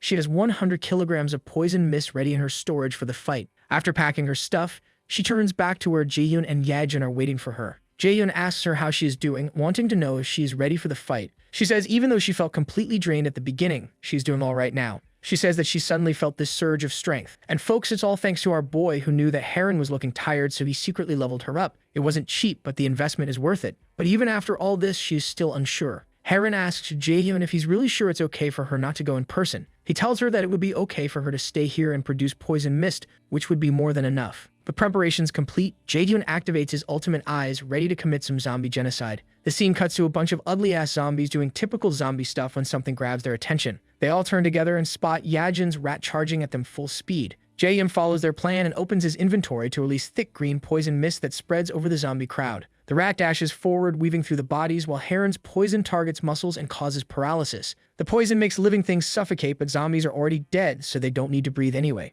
Jaehyun saw this coming and prepared a backup plan, telling Yejin to take over when needed. And now the time had come. He gives her the go-ahead, and we cut to the subway, where a horde of rats is now charging towards the zombies. So while these undead bastards were lying there paralyzed, rats turned them into the experience. The system window announces the kill, telling our boy that a level 11 zombie had been successfully hunted. Along with the experience gained, a deposit of 120,851 was transferred directly to the digital wallet. Before he could even celebrate, Yejin told him that there is something wrong with the rats. The system pops up with this message: "Congratulations, your rat just hit level 9. And Jaehyun's standing there like, oh crap, this is bad, because apparently smart rats plus zombie blood equals potential disaster. This guy's brain immediately goes to worst case scenario mode. What if the rat gets infected? What if Yajin got scratched during all this chaos? So he's like, yo, can you still control these things? And she's all, yeah, but they're getting a bit aggressive. Jaehyun breathes a sigh of relief, thinking maybe, just maybe, they can make it to Jegalki Station, and he can finally see his family again. Just then a system window pops up that someone's trying to break into their shelter. Our boy opens up the system and sees that 157 people just show up asking for citizenship. With about 2 seconds to think, he says screw it and accepts. Next thing he knows, he unlocks some shiny new economic activity subsidy power. Looking at the system window, he smiles and says that it could turn out to be something good. The system flashed with another update, announcing that citizens' salaries would now be handled automatically. The amount each person earned would depend entirely on their official title or position in the community. These wages would come from a separate fund, not from Jaehyun's personal wallet, and would be based purely on each citizen's assigned role. Reading through the details, Jaehyun realized this was the perfect opportunity he'd been waiting for. He could finally give official titles to Dabin and her entire team managing the public facilities. The math worked out nicely too. A weekly salary of 700,000 won matched perfectly with a daily wage of 100,000, keeping the accounting straightforward. He tapped the system screen, muttering that manual payments were now a thing of the past. Before this update, paying people directly meant losing out on tax reductions, but that problem was solved. At this rate, they'd need to expand the public facilities department fast. The money flowing through the Economic Activity Support Fund was basically free resources from the system. And it wasn't pocket change either. Even the 100,000 won paid to each employee added up quickly. Running the numbers in his head, 300 workers on payroll meant 30 million won daily. If they filled every position from basic workers to general managers, they could easily hit 50 million won per day. JDM could see the bigger picture forming. As this money circulated through the community, his tax collection ability would generate more income. Better yet, citizens would spend most of their earnings in his store, effectively cycling the money right back to him. Giving titles to as many people as possible seemed like the smartest long-term strategy. The question was which positions to create beyond facility management. After thinking it through, maintenance, cleaning, and security roles made the most sense as starting points. Without hesitation, he promoted Dabin to general manager. He remembered she already brought Fatty and Heron onto the team, though he couldn't quite recall who else was involved. Just then, the system caught his attention again. A message appeared showing that Dabin had reached 100 loyalty points, officially registering her as a vassal. That's when it clicked for Jay, and when citizens hit 100 loyalty, it automatically became vassals. This made him wonder if all vassals gained new skills at that exact moment. Curious to see what ability Dabin might have unlocked, Jaehyun was about to check the system when something else grabbed his attention. Heron was fast asleep on the sofa, completely relaxed and even drooling a little. Yejin looked at her and asked if they should wake her up. Jaehyun shook his head, saying they should let her rest.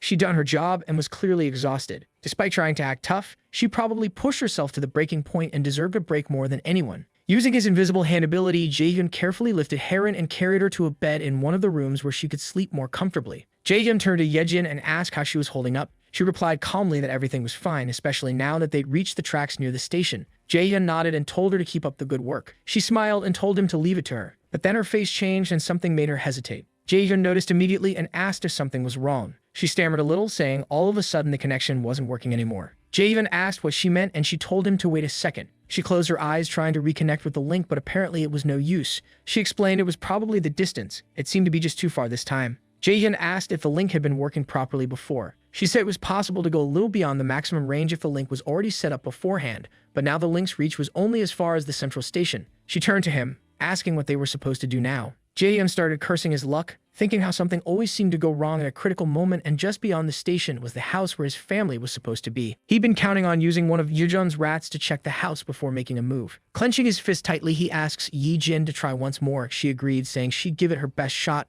Meanwhile, the system showed current locations of everyone in the mission. Yajun's rats were moving ahead to scout while Dong's group stayed further back, following at a safer distance. The scene shifted to the station where Dong's group had just arrived. Everyone stood frozen, completely overwhelmed by what they saw. The whole area was total devastation. All the surrounding buildings had been turned to rubble, and these giant footprints were everywhere. Four eyes stared at the destruction in disbelief. Gaeong told him to start scouting the area immediately. Following her command, Jaehyun ordered Blackie to start flying above the area. After watching through the Raven's eyes, he reported there didn't seem to be any monsters nearby. Deoksu said the station itself seemed free of goblins too, and because of the massive rock slide, they should be able to move through without much trouble. The healer mentioned night was falling fast and they should find somewhere safe until morning. Gaeong quickly reassured her, explaining that based on how goblins usually act, nighttime was actually safest since goblins tend to hide once it gets dark. Donjin looked deep in thought and then said they should keep moving. If anything dangerous happened, there was a good chance Javen would summon them back right away. Suddenly, one of Yajun's small rats appeared, making gestures like it was trying to show them something important.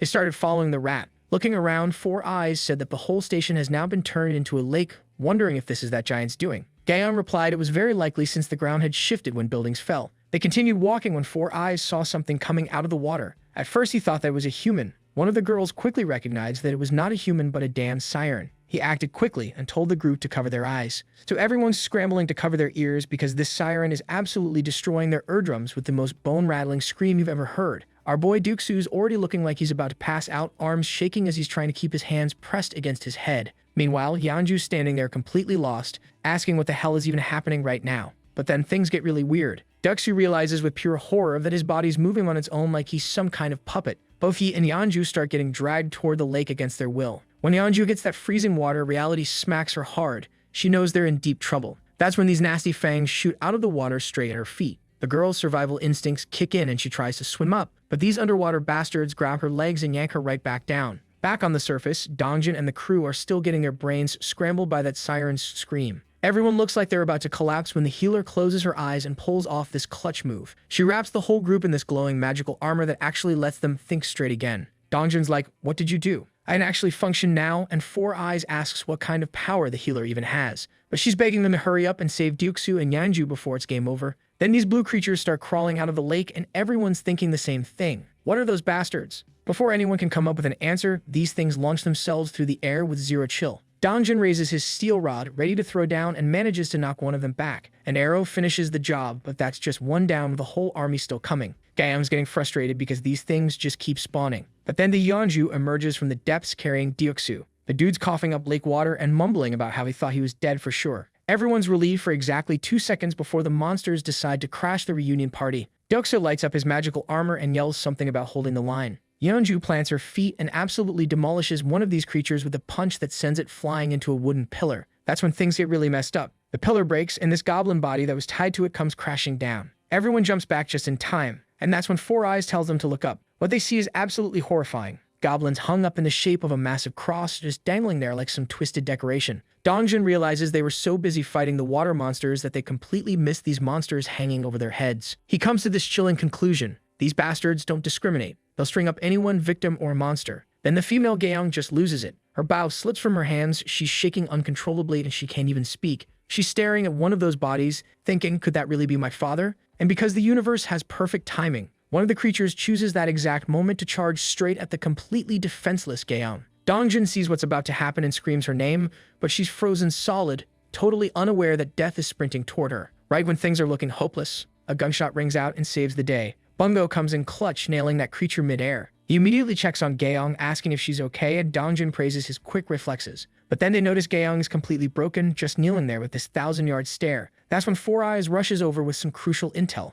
Turns out he's been using Blackie to get a bird's-eye view of the situation, and he figured out something huge. That ear-splitting siren scream isn't just torturing them, it's actually commanding the fish-faced bastards. Every time she opens her mouth, these creatures move. Four Eyes explains that if they can shut her up, the whole army will probably just scatter without their leader. Dongjin thinks it's worth a shot, but he's worried they won't get the chance with all these monsters swarming them. Deoksu steps up and says he's got this. Dude's got a plan and just needs everyone to open a path for him. The healer volunteers to stay back and protect the group while everyone else charges forward like absolute maniacs. They're cutting through creatures left and right, clearing the way for their boy. Dongjin yells for Deoksu to make his move, and our guy grips his halberd, takes aim, and hurls it straight at the siren with everything he's got. The weapon's flying through the air at crazy speed, but this siren's got reflexes. She dodges it like it's nothing. Everyone freezes in horror as they watch their one-shot miss completely. The siren starts cackling like a maniac, and all her ugly minions are laughing too, making fun of Deoksu's epic fail. But here's the thing. Our boy Deoksu is just standing there with this calm smile, completely unfazed. He looks at Dongjin and asks if he's forgotten something important.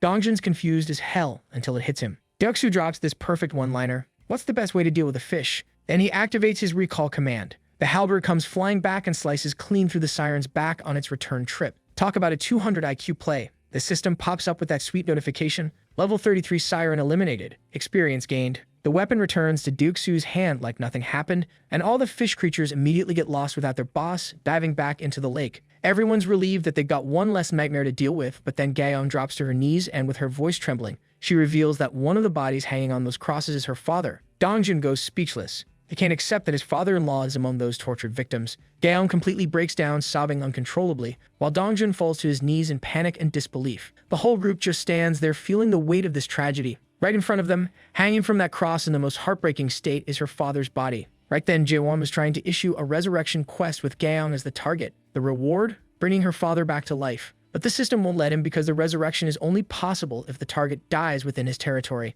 So now our boy is staring at this screen in complete desperation, frantically tapping through the system window trying to make it happen. Yijin's watching him lose his mind and she's absolutely stunned by how he's acting. But then our boy suddenly stops and starts thinking with his brain instead of his heart. He realizes that if the group were in real danger, the system would have summoned him immediately. So maybe things aren't as bad as they seem. But then he's like, wait, getting dried underwater by armed fish people definitely counts as serious danger, right? Dude's having this whole internal debate while his family's probably fighting for their lives. JM's torn between wanting to see his own family and knowing everyone else has people they care about too. But in the end, his selfish side wins. He convinces himself that saving his family comes first, above everyone else. With shaking hands, he picks an option from the system. And what does he give them? A mission to build a grave. 1 hour time limit, tiny bit of experience, no punishment. Gaeong reads this and just breaks down even more, realizing there's no real hope from her father. Meanwhile, Jaehyun's watching all this through his ultimate eye ability, feeling like absolute garbage about his decision. The group builds the grave, and they're all standing there in this heavy, depressing silence. Dongjin asks Gaeong if she's really okay with this, and she says her father would have wanted it this way. Turns out the old man was obsessed with his job and always said he wanted to be buried near railway tracks. She thought it was ridiculous as a kid, but now she's made his weird wish come true. She places this metal plate with his name on it, marking his final resting place. Jaehyun's watching from afar, getting hit with this terrifying thought that maybe one day this same pain will be his own. That fear makes him decide he needs to protect them no matter what, but to do that, he's going to need stronger people by his side. The scene switches to our own water magician who is busy turning goblins into experience points. The system pops up saying Jun-hook's loyalty hit 30 and he's now qualified to be a vassal. Our boy doesn't waste a single second and registers him immediately. A woman behind him points out that his body's glowing, and Jun-hook looks down at his hands in amazement. The system announces he hit level 40 and got the titles of 12th Bell Knight and Mage with 59 trust and 51 loyalty points. His awakened skills, water manipulation, then another mission appears and his mage abilities get a 100% boost. He gets 2 new skills, Water Bomb, a rank, which creates high-temperature compressed water explosions, and Water Control, S rank, which lets him freely manipulate water with his mind. The goal? Use these skills in 10 minutes or face mental exhaustion. Jun-hook's standing there stunned, but then he smiles because he realizes there are plenty of enemies nearby to test his powers on. Water starts forming around him, and he creates this massive sphere that leaves the goblins completely shocked. Water Bomb, he shouts, hurling it forward. The explosion creates a crater and turns every goblin into paste. Then he activates Water Control, lifting droplets into the air like some kind of water-bending master. 2 guys watching from nearby are like, is that really Jun-hook doing all that? One confirms it while Jun-hook lets the water drops fall like gentle rain, still under his complete control. Then the dude falls to his knees and starts thanking our boy for these power boosts. The observers are wondering if he's lost his mind, but the system confirms the mission's complete. Trust and loyalty both increased, and apparently 70,251 points were used. Jae-yoon's completely shocked. He never expected an S-rank skill to awaken like this. Jun-hook just became the second person with S-rank abilities after Yeonju. Originally, the guy only had B-rank water creation, but now he's basically Aquaman. While Jae-yoon's processing this unexpected development, more system messages pop up. People are still out there hunting goblins even though it's late, racking up experience and money. Then another window pops up informing him that his house declaration skill has reached level 20, giving him 3 more skill points and a new ability. And thanks to that level up, his territory was not expanding either. With that, our boy drops to his knees and starts screaming, and Jae-yoon is looking at him, thinking, what the hell is happening? And man, things aren't looking good for our boy because the pain keeps getting worse. Jae-yoon can barely see through his blurry vision as Yejin frantically asks if he's okay. Dude feels like giant needles are tearing through his body from the inside out. Yejin's panicking, telling him to breathe and asking what she can do to help. She's getting dangerously close to his face, and through the haze of pain, Jae-yoon realizes what she's about to do. He manages to ask what the hell she thinks she's doing. The girl immediately backs away, all embarrassed, explaining she thought he stopped breathing and was about to give him CPR. Jae-yoon cuts her off, saying he's fine while Blackie's crying in the background, worried sick about his master. Once he gets his bearings, Jae-yoon activates Ultimate Eyes and sees the expansion for what it really is. The zone spread both west and north, covering a full 1 kilometer radius around the complex. No wonder the pain was so intense. This is the biggest expansion yet. Even though he's completely drained, our boy knows this isn't nap time. The system gives him 3 skill points for hitting level 20, and the first thing our boy upgrades is his Pervy Eyes ability, the most important skill for current operations. With that, the Ultimate Eyes hits level 4 and unlocks multi-vision. Now Jae-yoon can see multiple views simultaneously, like having a bunch of CCTV monitors around him. The problem is, it's mentally exhausting. He can only handle 3 views at once. With 2 skill points left, he upgrades Dignity Preservation to level 5, which unlocks something called Mystic Draw and gives him 300 crystals as a bonus. A bright circle forms beneath him, and when it fades, a communication ring appears that can send his voice directly to his vassals. Speaking of vassals, he checks Davin's stats. Level 25, 11 servant title, 77 trust, 100 loyalty, and she just awakened telepathy. Perfect skill for someone handling communications. Through his multi-vision, Jae-yoon sees that a bunch of people are complaining that 50 people have been cramped into a few rooms, and they're pissed these guys are demanding more rooms from her, and Davin's trying to explain it's temporary, but the residents aren't buying it. One guy's shouting about all the empty houses they saw, demanding the kids at least get proper rooms. Davin's overwhelmed, apologizing, and explaining current policy doesn't allow it. That's when the system activates Supreme Door. Jae-yoon can now control all doors in his territory. Just as Davin's losing control of the situation, a door swings open on its own. Some guy gets suspicious, complaining about people barging into homes during emergencies. Then Jae-yoon steps through, catching Davin completely off guard. Our boy doesn't mess around. He tells the complainer that if he doesn't like the house rules, he's welcome to leave immediately. The guy asks him to repeat that, so Jae-yoon straight up kicks him out. The room goes quiet, and Jae-yoon asks if anyone else has complaints. Then he drops the hammer and announces that electricity, water, and gas are getting cut off to that unit. A young woman asks if he's serious about such extreme measures. Jae-yoon looks her dead in the eye and says that's exactly what he wants to ask them. He points out they showed up right after the giant fell, thinking this place was some kind of charity. Then he breaks down why giving into demands creates more problems. First, if they give them more rooms soon, there will be no more rooms to give to new arrivals.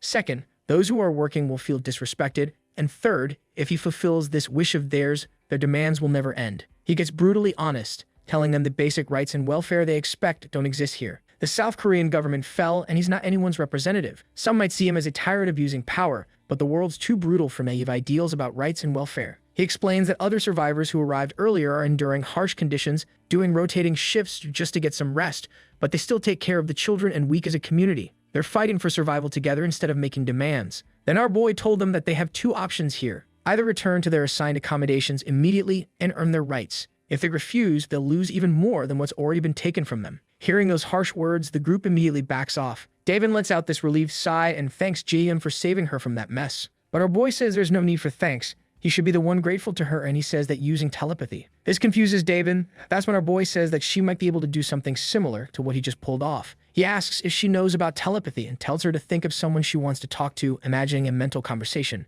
David closes her eyes and concentrates, and a faint aura starts glowing around her. Jaehyun's pleased and tells her she needs to practice to learn the exact limits of this ability. Then some nervous guy with trembling hands waves at Jaehyun. Our boy turns and asks him if he has something else to say. The man immediately bows his head down and he asks for forgiveness. Jaehyun asks what he wants, and the guy admits he's being bold but wants Jaehyun to forgive his friend Eunuch, who got kicked out earlier. He argues that Eunuch was just saying what everyone was thinking and shouldn't be the only one punished. The guy is named Kyung-hun Folks. He then respectfully begs for mercy toward Eunuch and says he'll accept any punishment himself. Jaehyun's thinking maybe it's time to bring Sung Eunuch back, knowing deep down that making an example of someone by ruining their life isn't right. Through the system, he sees Eunuch still standing outside the door, not having gone anywhere. Jaehyun tells Kyung-hun he'll restore Eunuch's citizenship and bring back electricity and water, and will even restore gas for his apartment. He says that he's doing this out of respect for Kyung-hun's courage, but warns there won't be second chances. The system confirms Eunuch's citizenship is restored, and Kyung-hun hurries back relieved.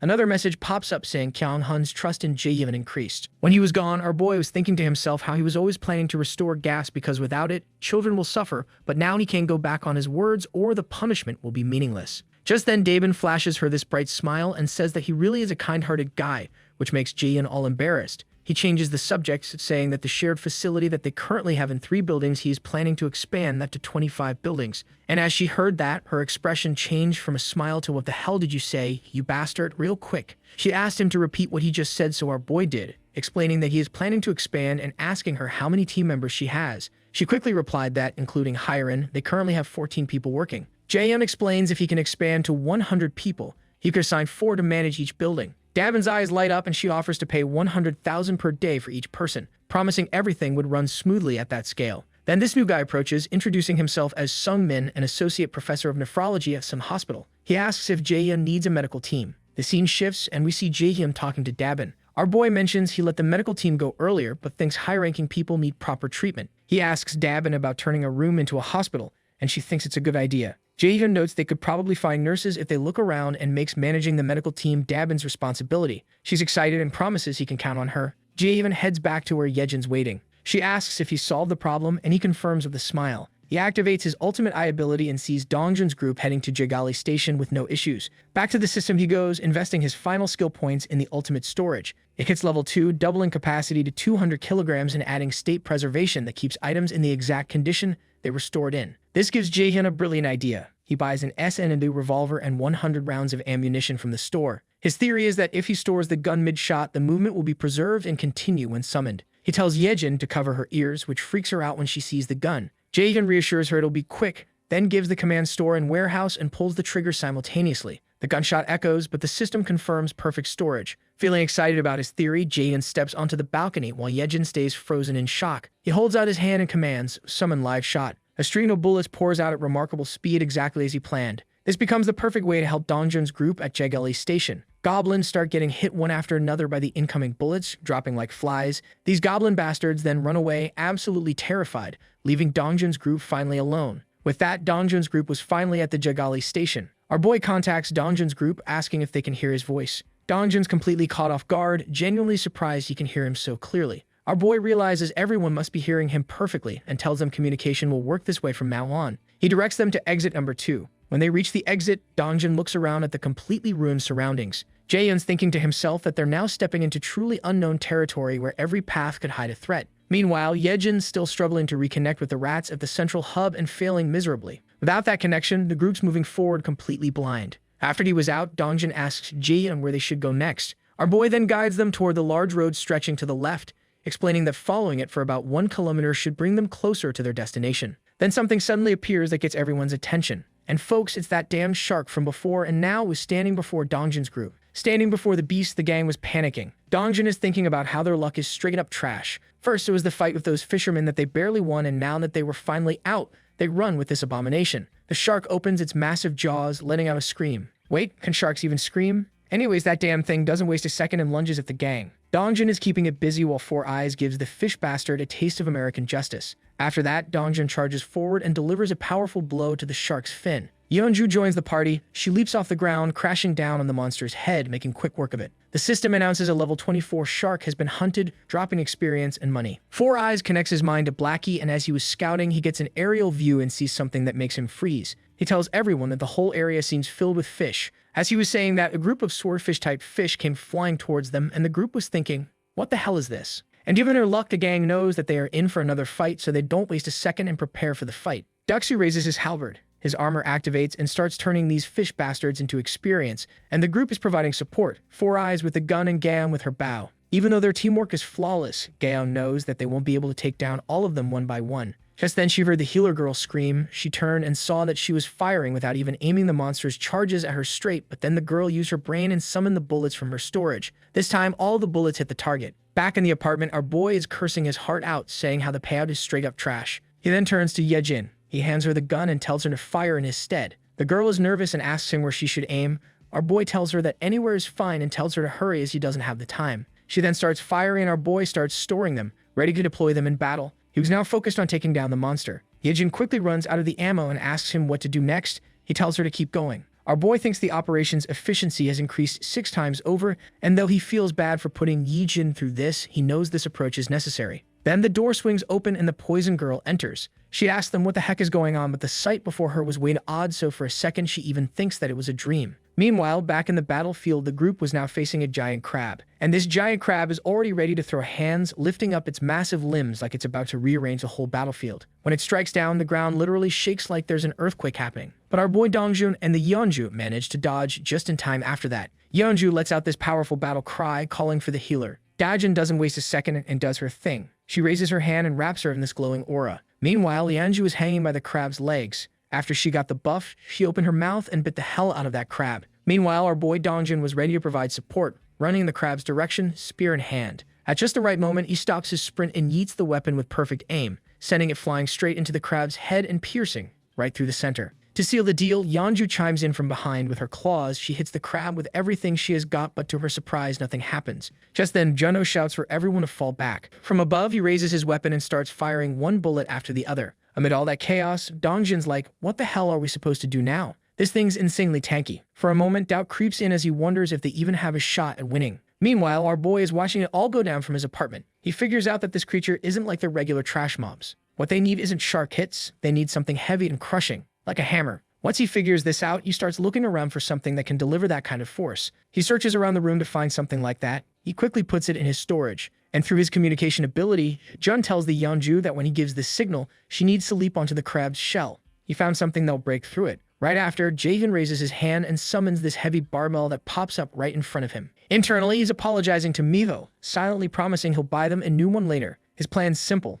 Let the bar fall and let gravity do its thing, building up energy. Then store it. Immediately after, bring it back out. It shoots through the system window and flies toward the crab's head like a missile. At that exact moment, he gives the signal. The barb pierces the target, splitting open its head and sending blood spurting everywhere. Without hesitation, the Yeonju launches herself at the opening. Claws ready, sharpened, and gleaming. She closes the distance, delivering the finishing blow that finally ends this bastard. The system registers the killed giant crab, level 35, giving XP and depositing money. Yet even after winning, the path home looks like a chaotic marketplace of sea monsters. Every kind of fish and crab thing keeps attacking without a break. Joe knows that without his support, the group would die like 10 times already. He accepts that this place is just too much. Even for Dongjun's group and these guys are all awakened and armed, they're still struggling just to go a single kilometer. Now he has to admit to himself that the chances of his family being alive are almost zero. The closer he gets to home, the stronger the fear grows. Still, even if there's just a 1% chance, he can't lose hope. Using his ability, he looks at the surroundings and notices a ruined but familiar street. Just beyond that narrow alley is his home.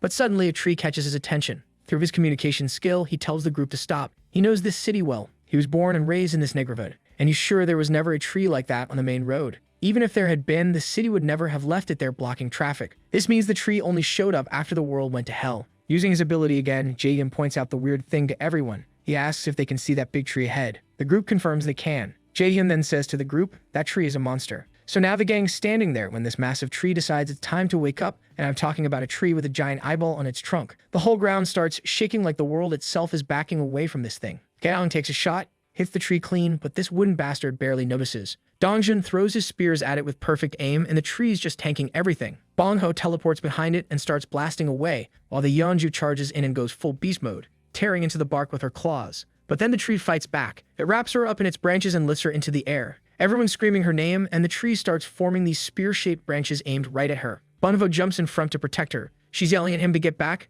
and then something weird happens. The tree just stops, pulls everything back, and goes quiet. Jaehyun's watching all this, trying to figure out what just happened. He tells Dongjun to pull Yeonju back while everyone else keeps moving forward. The tree starts rising again, everyone gets ready to fight, and then it just settles back down like nothing happened. That's when it clicks for Jaehyun. A shark charges at the tree and gets absolutely destroyed by the branches. But notice something? The tree only attacks non-humans. It's got zero interest in the people standing there. So Jaehyun tells everyone to just ignore this tree and keep moving since it's not actually hostile to them. They walk past it and eventually stop at another location. Dongjun signals to Jaehyun, who's silently hoping this isn't the right spot. But Jaehyun confirms with shaking hands that yeah, this is where his parents are supposed to be, but instead, there's just this massive tree sitting there instead. Seeing this, our boy is pissed. He's thinking this tree has no right to be where his ancestors should rest, and he's ready to burn the whole thing down. He's planning to douse it in gasoline and watch it turn to ash. Then a system message pops up saying one of Jaehyun's blood relatives is nearby. Suddenly, someone's shouting, a bright light hits the group, and an old man appears with two others looking at them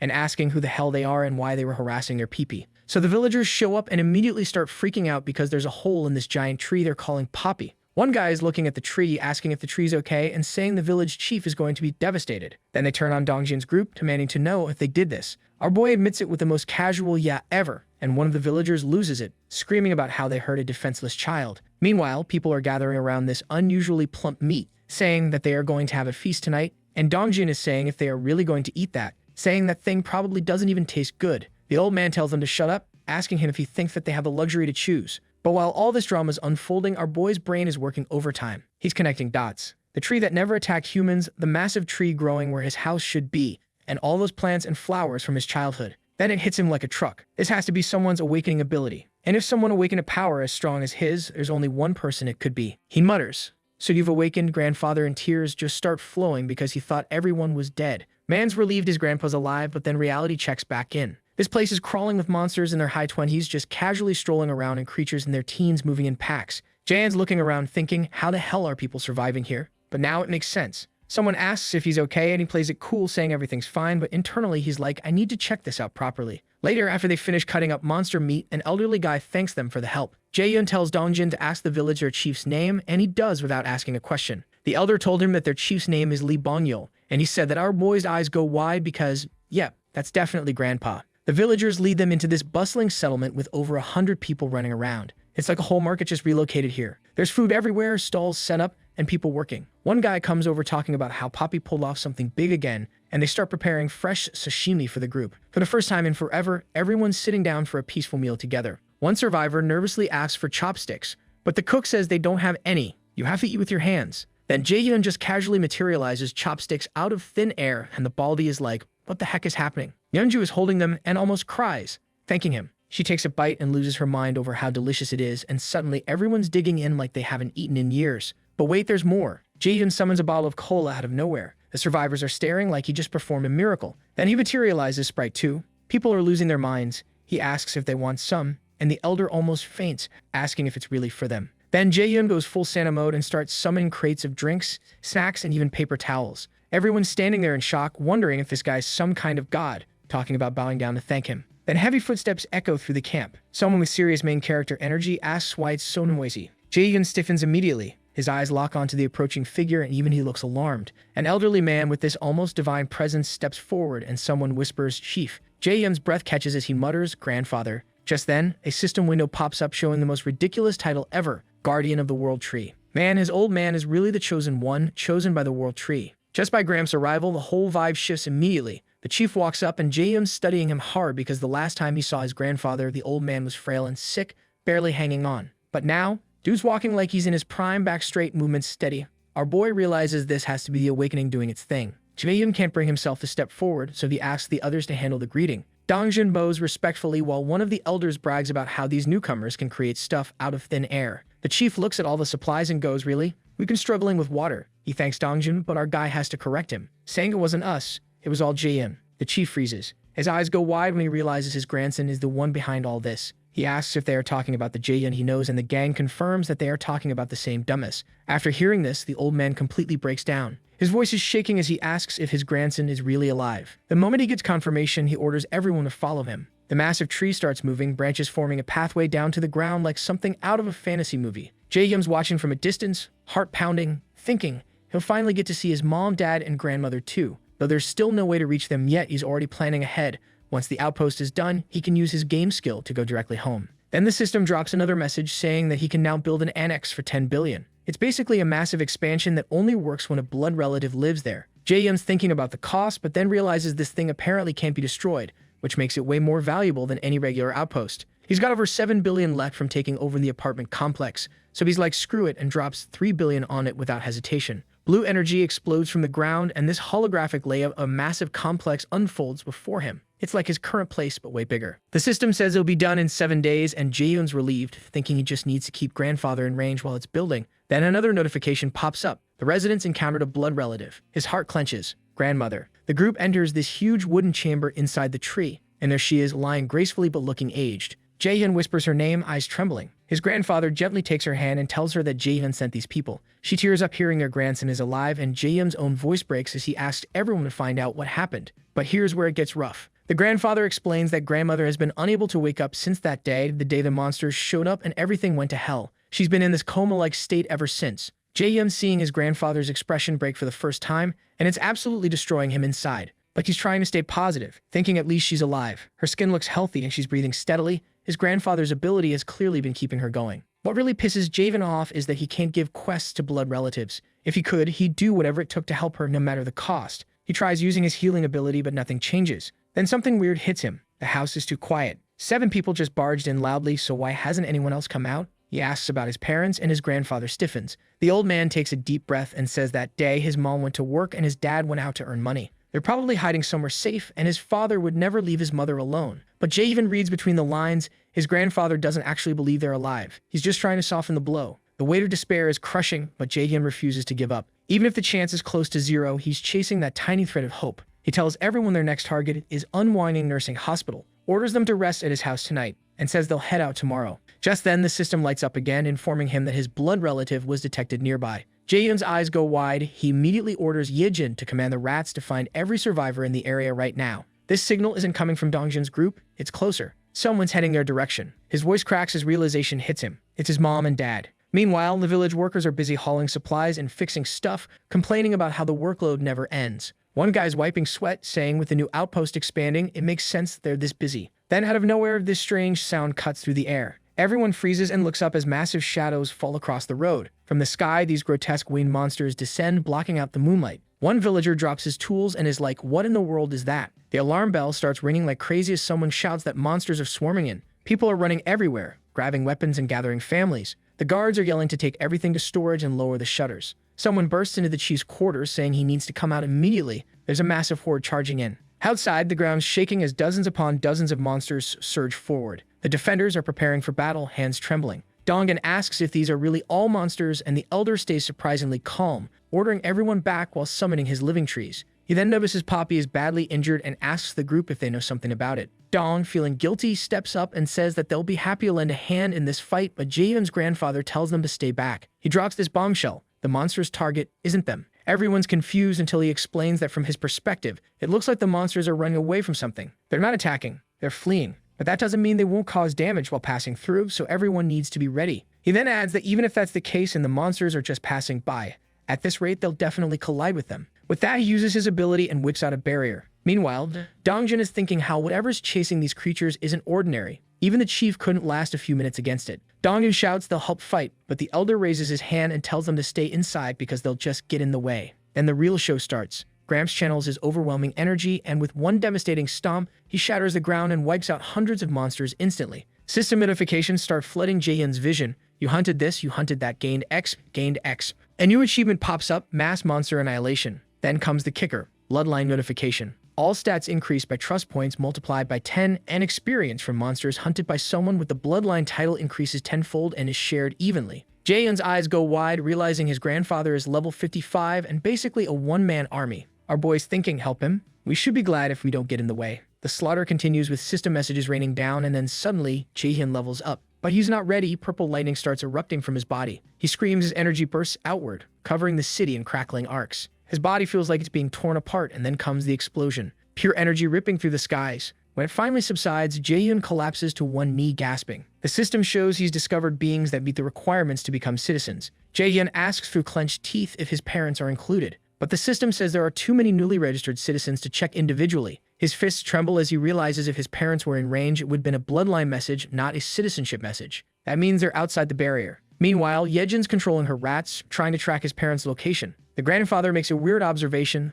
The monsters he kills now disappear completely, not even leaving bones behind. Someone explains it's because of Jaehyun's ability. Ever since they came under his influence, corpses have stopped being left behind. Jaehyun realizes there's an inconvenience he never thought about, eating monsters. He stretches out his hand and uses item registration on a monster's head. The system confirms it worked, and he's relieved, saying even though the price is steep, this alone could feed 100 people. Then Yejin rushes in, saying she found something. She points out a group of survivors, and Jaehyun turns his gaze in that direction. The system confirms that Yejin has encountered the bloodline of the ultimate shut-in. Meanwhile, the group staring at an apartment, and our boy's mother is like, "Dear, look, our apartment is fine." The dad looks at it and goes, "Yes, you are right. And get this, guys, these two are badasses as well, much like our boy and Gramps, and over level 50 at that." Back in the apartment, our boy was watching them crying in joy after he realized that it really was his parents. The system confirms citizenship for 23 people bound to blood relative Lai Ji-suk. Jaehyun's parents are right at the edge of the expanded area, and he's watching them getting closer as stepping inside the safe zone. Thanks to the bloodline area being unlocked, that invisible wall won't block them anymore. Then it happens. Standing at the threshold, Jaehyun finally sees his parents alive walking toward him. He's crying out, "Mom,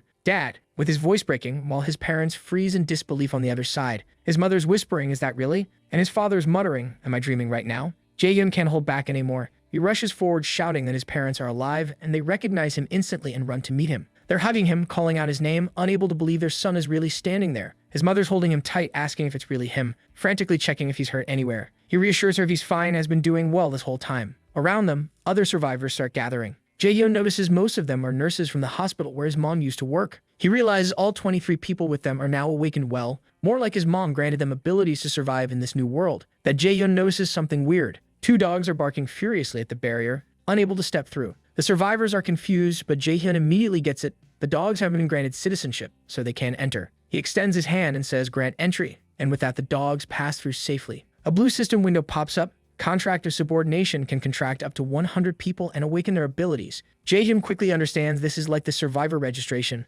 Those who enter through this contract awaken powers of their own. He's thinking his mom's ability is ridiculously incredible for survival. His mother almost tears up, praying and thanking God, Buddha, and anyone who helped her dumbest son survive. Jaehyun then checks his father's ability, and another notification confirms it. Protective Aura S rank. While active, all physical abilities multiply threefold, and it creates a defensive aura over the entire body using mental energy. But here's where it gets insane. Jaehyun realizes the skill says 3 times, not 300%. There's a huge difference if abilities that boost stats by 200% and 300% stack. They add up to 500%. But if a triple skill stacks on a 200% boost, that 300% gets tripled, meaning the final result is 900%. So right now, his dad has the citizen buff raising all stats by 93%, and then the bloodline effect adds another 930%, putting him at 1,120% efficiency. And if he activates Protective Aura, his physical abilities strengthen to a total of 3,369%. Jaehyun is amazed, thinking that's enough to skip several levels of difference with ease. The 23 Awakeners his parents lead are mostly B and C rank, but still leagues above unawakened people. That's how they made it here safely. Jaehyun looks at the exhausted group and decides to take care of them. He extends his hand, promising to allocate 5 units to all of them, saying if they need rice, ramen, or anything, just ask. They'll provide it all. Tells them to rest, take a warm shower, and sleep comfortably in a heated room. His words make his parents tear up, though his mother gets worried, whispering, could the shock be so great that he can't tell the difference between before the apocalypse and now? Jaehyun quickly reassures them with a calm smile, asking his mom if she saw the lights on in their apartment. She nods, explaining how they noticed so many lights when they arrived, thinking it was amazing. But Jaehyun asks, why do you think there's electricity in a world with no power or water? He snaps his fingers, saying, watch closely, and lights come alive across the building, shocking everyone. Then he pulls out something that leaves them speechless, a bottle of Coke. The crowd gasps. One nurse timidly asks if they can really drink something so rare, and Jaehyun hands it over with a smile, saying, of course. After everyone gets a drink, he guides them to their homes and stocks them with ramen, rice, eggs, milk, and all the supplies they need. His mom hesitates, asking if they're really allowed to use other people's homes freely like this. Jaehyun replies with a grin that they'll have to return them if people come back, but no one has returned yet. He pushes them forward, saying not to worry about it. Later, Jaehyun brings his parents into another home. As soon as they enter, two girls bow deeply, saying, "Greetings, mother, father." His parents freeze, wondering if their dumbest son is using his powers to keep these beautiful girls hostage. Jaehyun quickly denies it, scolding and telling the girls to go. With only family remaining, Jaehyun sits them down and asks what happened to them until now. He's thinking to himself about how his father was basically working as a taxi driver, always picking up and dropping off his mother. That day, too, his dad went to pick mom up after work as usual. When the monsters appeared, they protected each other and both survived. As Jaehyun expected, the one who awakened was his mother. After their story, Jaehyun shares his own about the abilities he gained, how he survived, and even about Grandma's situation with his grandfather watching over her. The night grows late as they continue sharing stories. Even though there are still problems left to solve, Jaehyun feels something he hasn't in a long time. Sitting at the table with his parents, he thinks maybe because he's with his family, the house feels warm for the first time in a long while. The scene cuts to Japan's Nagasaki prefecture, where soldiers on patrol freeze in fear during heavy rain. Their eyes go wide as this massive shadow looms in front of them. One guy stammering, asking what the hell that creature is, while his buddy's sweating despite the cold rain, muttering it's like some nightmare monster come to life. Then we see this giant dragon-like creature with glowing blue eyes. The soldiers just stare in awe and horror as it keeps moving forward. But here's the weird part. Instead of attacking, it just passes by them. One soldier realizes it's not here for them. He can't tell where it's heading, but he is sure of one thing. Wherever that thing goes, destruction's definitely following. The next morning, Jaehyun's so overjoyed, he immediately calls his grandfather to share the news that his parents are alive. On the other end, his grandfather listens, and when Jaehyun tells him about finding his parents, the old man's overwhelmed. Jaehyun reassures him both parents are safe with him, so don't worry. His grandfather, who'd been suffering alongside his grandmother, feels this immense weight lift from his chest. By his grandmother's side, he plays the video call replay again and again, unable to contain his happiness at seeing them alive. For the first time in forever, the family senses hope. Jaehyun's mother asks if they can see a video of her own mother. Jaehyun tells Donghyun to record them. The video shows grandfather faithfully staying by grandmother's side, caring for her even though she's unconscious. Mom completely breaks down, pressing the phone to her lips and sobbing quietly, while Jaehyun reassures her they'll be able to meet in person soon. Jaehyun's thinking once the annex is complete, they can use his gate skill to go to the main house where grandfather is. He temporarily assigned Dongjun's party there so they can hunt monsters nearby while construction continues. With 3 vassals, including a rare title knight stationed there, construction efficiency shot up by 50%. What should have taken a full week will only take a few days now. After the previous max monster wave, the monster population near the main house surged, making it an ideal hunting ground. Back at the Haven, though, hunting's becoming almost impossible. You have to walk a kilometer or more outside just to find monsters. Since the territory expanded, citizens' hunting frequency dropped sharply. Some who didn't realize the area expanded were wandering around their old hunting grounds confused, not knowing those areas are now part of the Haven. Jaehyun decides to make an official announcement. He asks Davin to explain clearly that the territory has expanded and from now on, they need to go beyond Cayman Station to hunt. He also tells her to establish a relief team to rescue survivors inside the territory, including those who came yesterday asking for a medical team. Jaehyun's thinking hard about how in the newly expanded area, there are thousands of survivors and most are in dire conditions. Even inside the safe haven, more than 10 people died, mainly from lack of drinking water because they couldn't go outside due to monsters. He wants to save as many people as possible, even using his gate to go directly to them if needed. His mom interrupts, asking what's wrong with his serious face. He tells her everything, and she offers to help. Turns out among the people she brought were some with healing or care abilities. Care is very effective against status conditions like dehydration, fainting, and poisoning. His mom forms contracts of subordination with the relief team, and more than 80% awaken healing-related abilities. Most are D or C rank, so their overall level's low, but once the relief team starts moving, the situation quickly calms down. After 3 exhausting days and nights of rescue efforts, Jaehyun collapses on the floor, muttering it's finally over. They comb through every house in the territory, saving countless lives. The system notifies him that survivors meeting citizenship conditions want to join. He accepts without hesitation. Since the territory expanded, survivors have been streaming in steadily and the population's already nearing 10,000. But as he rests, heavy rain pours outside, darker and heavier than usual. Davin tells him that they have found some survivors who have been found outside the Haven's territory, and the relief team wants to go save them. Jaehyun thinks going beyond the territory is extremely dangerous. Davin says they tried talking them out of it, but they said, it's the golden time and we must go. Jaehyun realizes the world outside has changed. Goblin packs aren't the only threat anymore. Monsters that should have been confined to the ocean have made their way inland. Still, the relief team insists they can't abandon those lives. Watching them, Jaehyun realizes they're incredibly determined. Many were probably firefighters before. Despite the risks, they're ready to put everything on the line. He tells Davin that he'll assign a hunting team as escorts. Then he receives a system message about hunting a giant crab. Jay even figures since no payout came, his dad, his bloodline, must have hunted it. He's amazed his dad went hunting in this heavy rain, thinking with his stats skyrocketing, he's probably enjoying the hunts now. But then suddenly, countless messages pop up. He quickly realizes that it's not his father, but his grandfather that's been hunting these monsters, and judging by the number of pop-ups, he has figured out that something odd is going on there, so he contacts Dongjun immediately, asking him about the situation there. Dongjun tells him that a huge wave of monsters suddenly showed up out of nowhere, and our boy is wondering how it's odd for the sea monsters to show up on land. Meanwhile, Gramps continues fighting, but he has the same question in mind. Why are these monsters here, and what are they running from? Just then, the dragon from earlier shows up that wants to tell everyone to subscribe to Momoru so he can bring juicy content like this to you every day, and don't forget to press that cheeky little bell.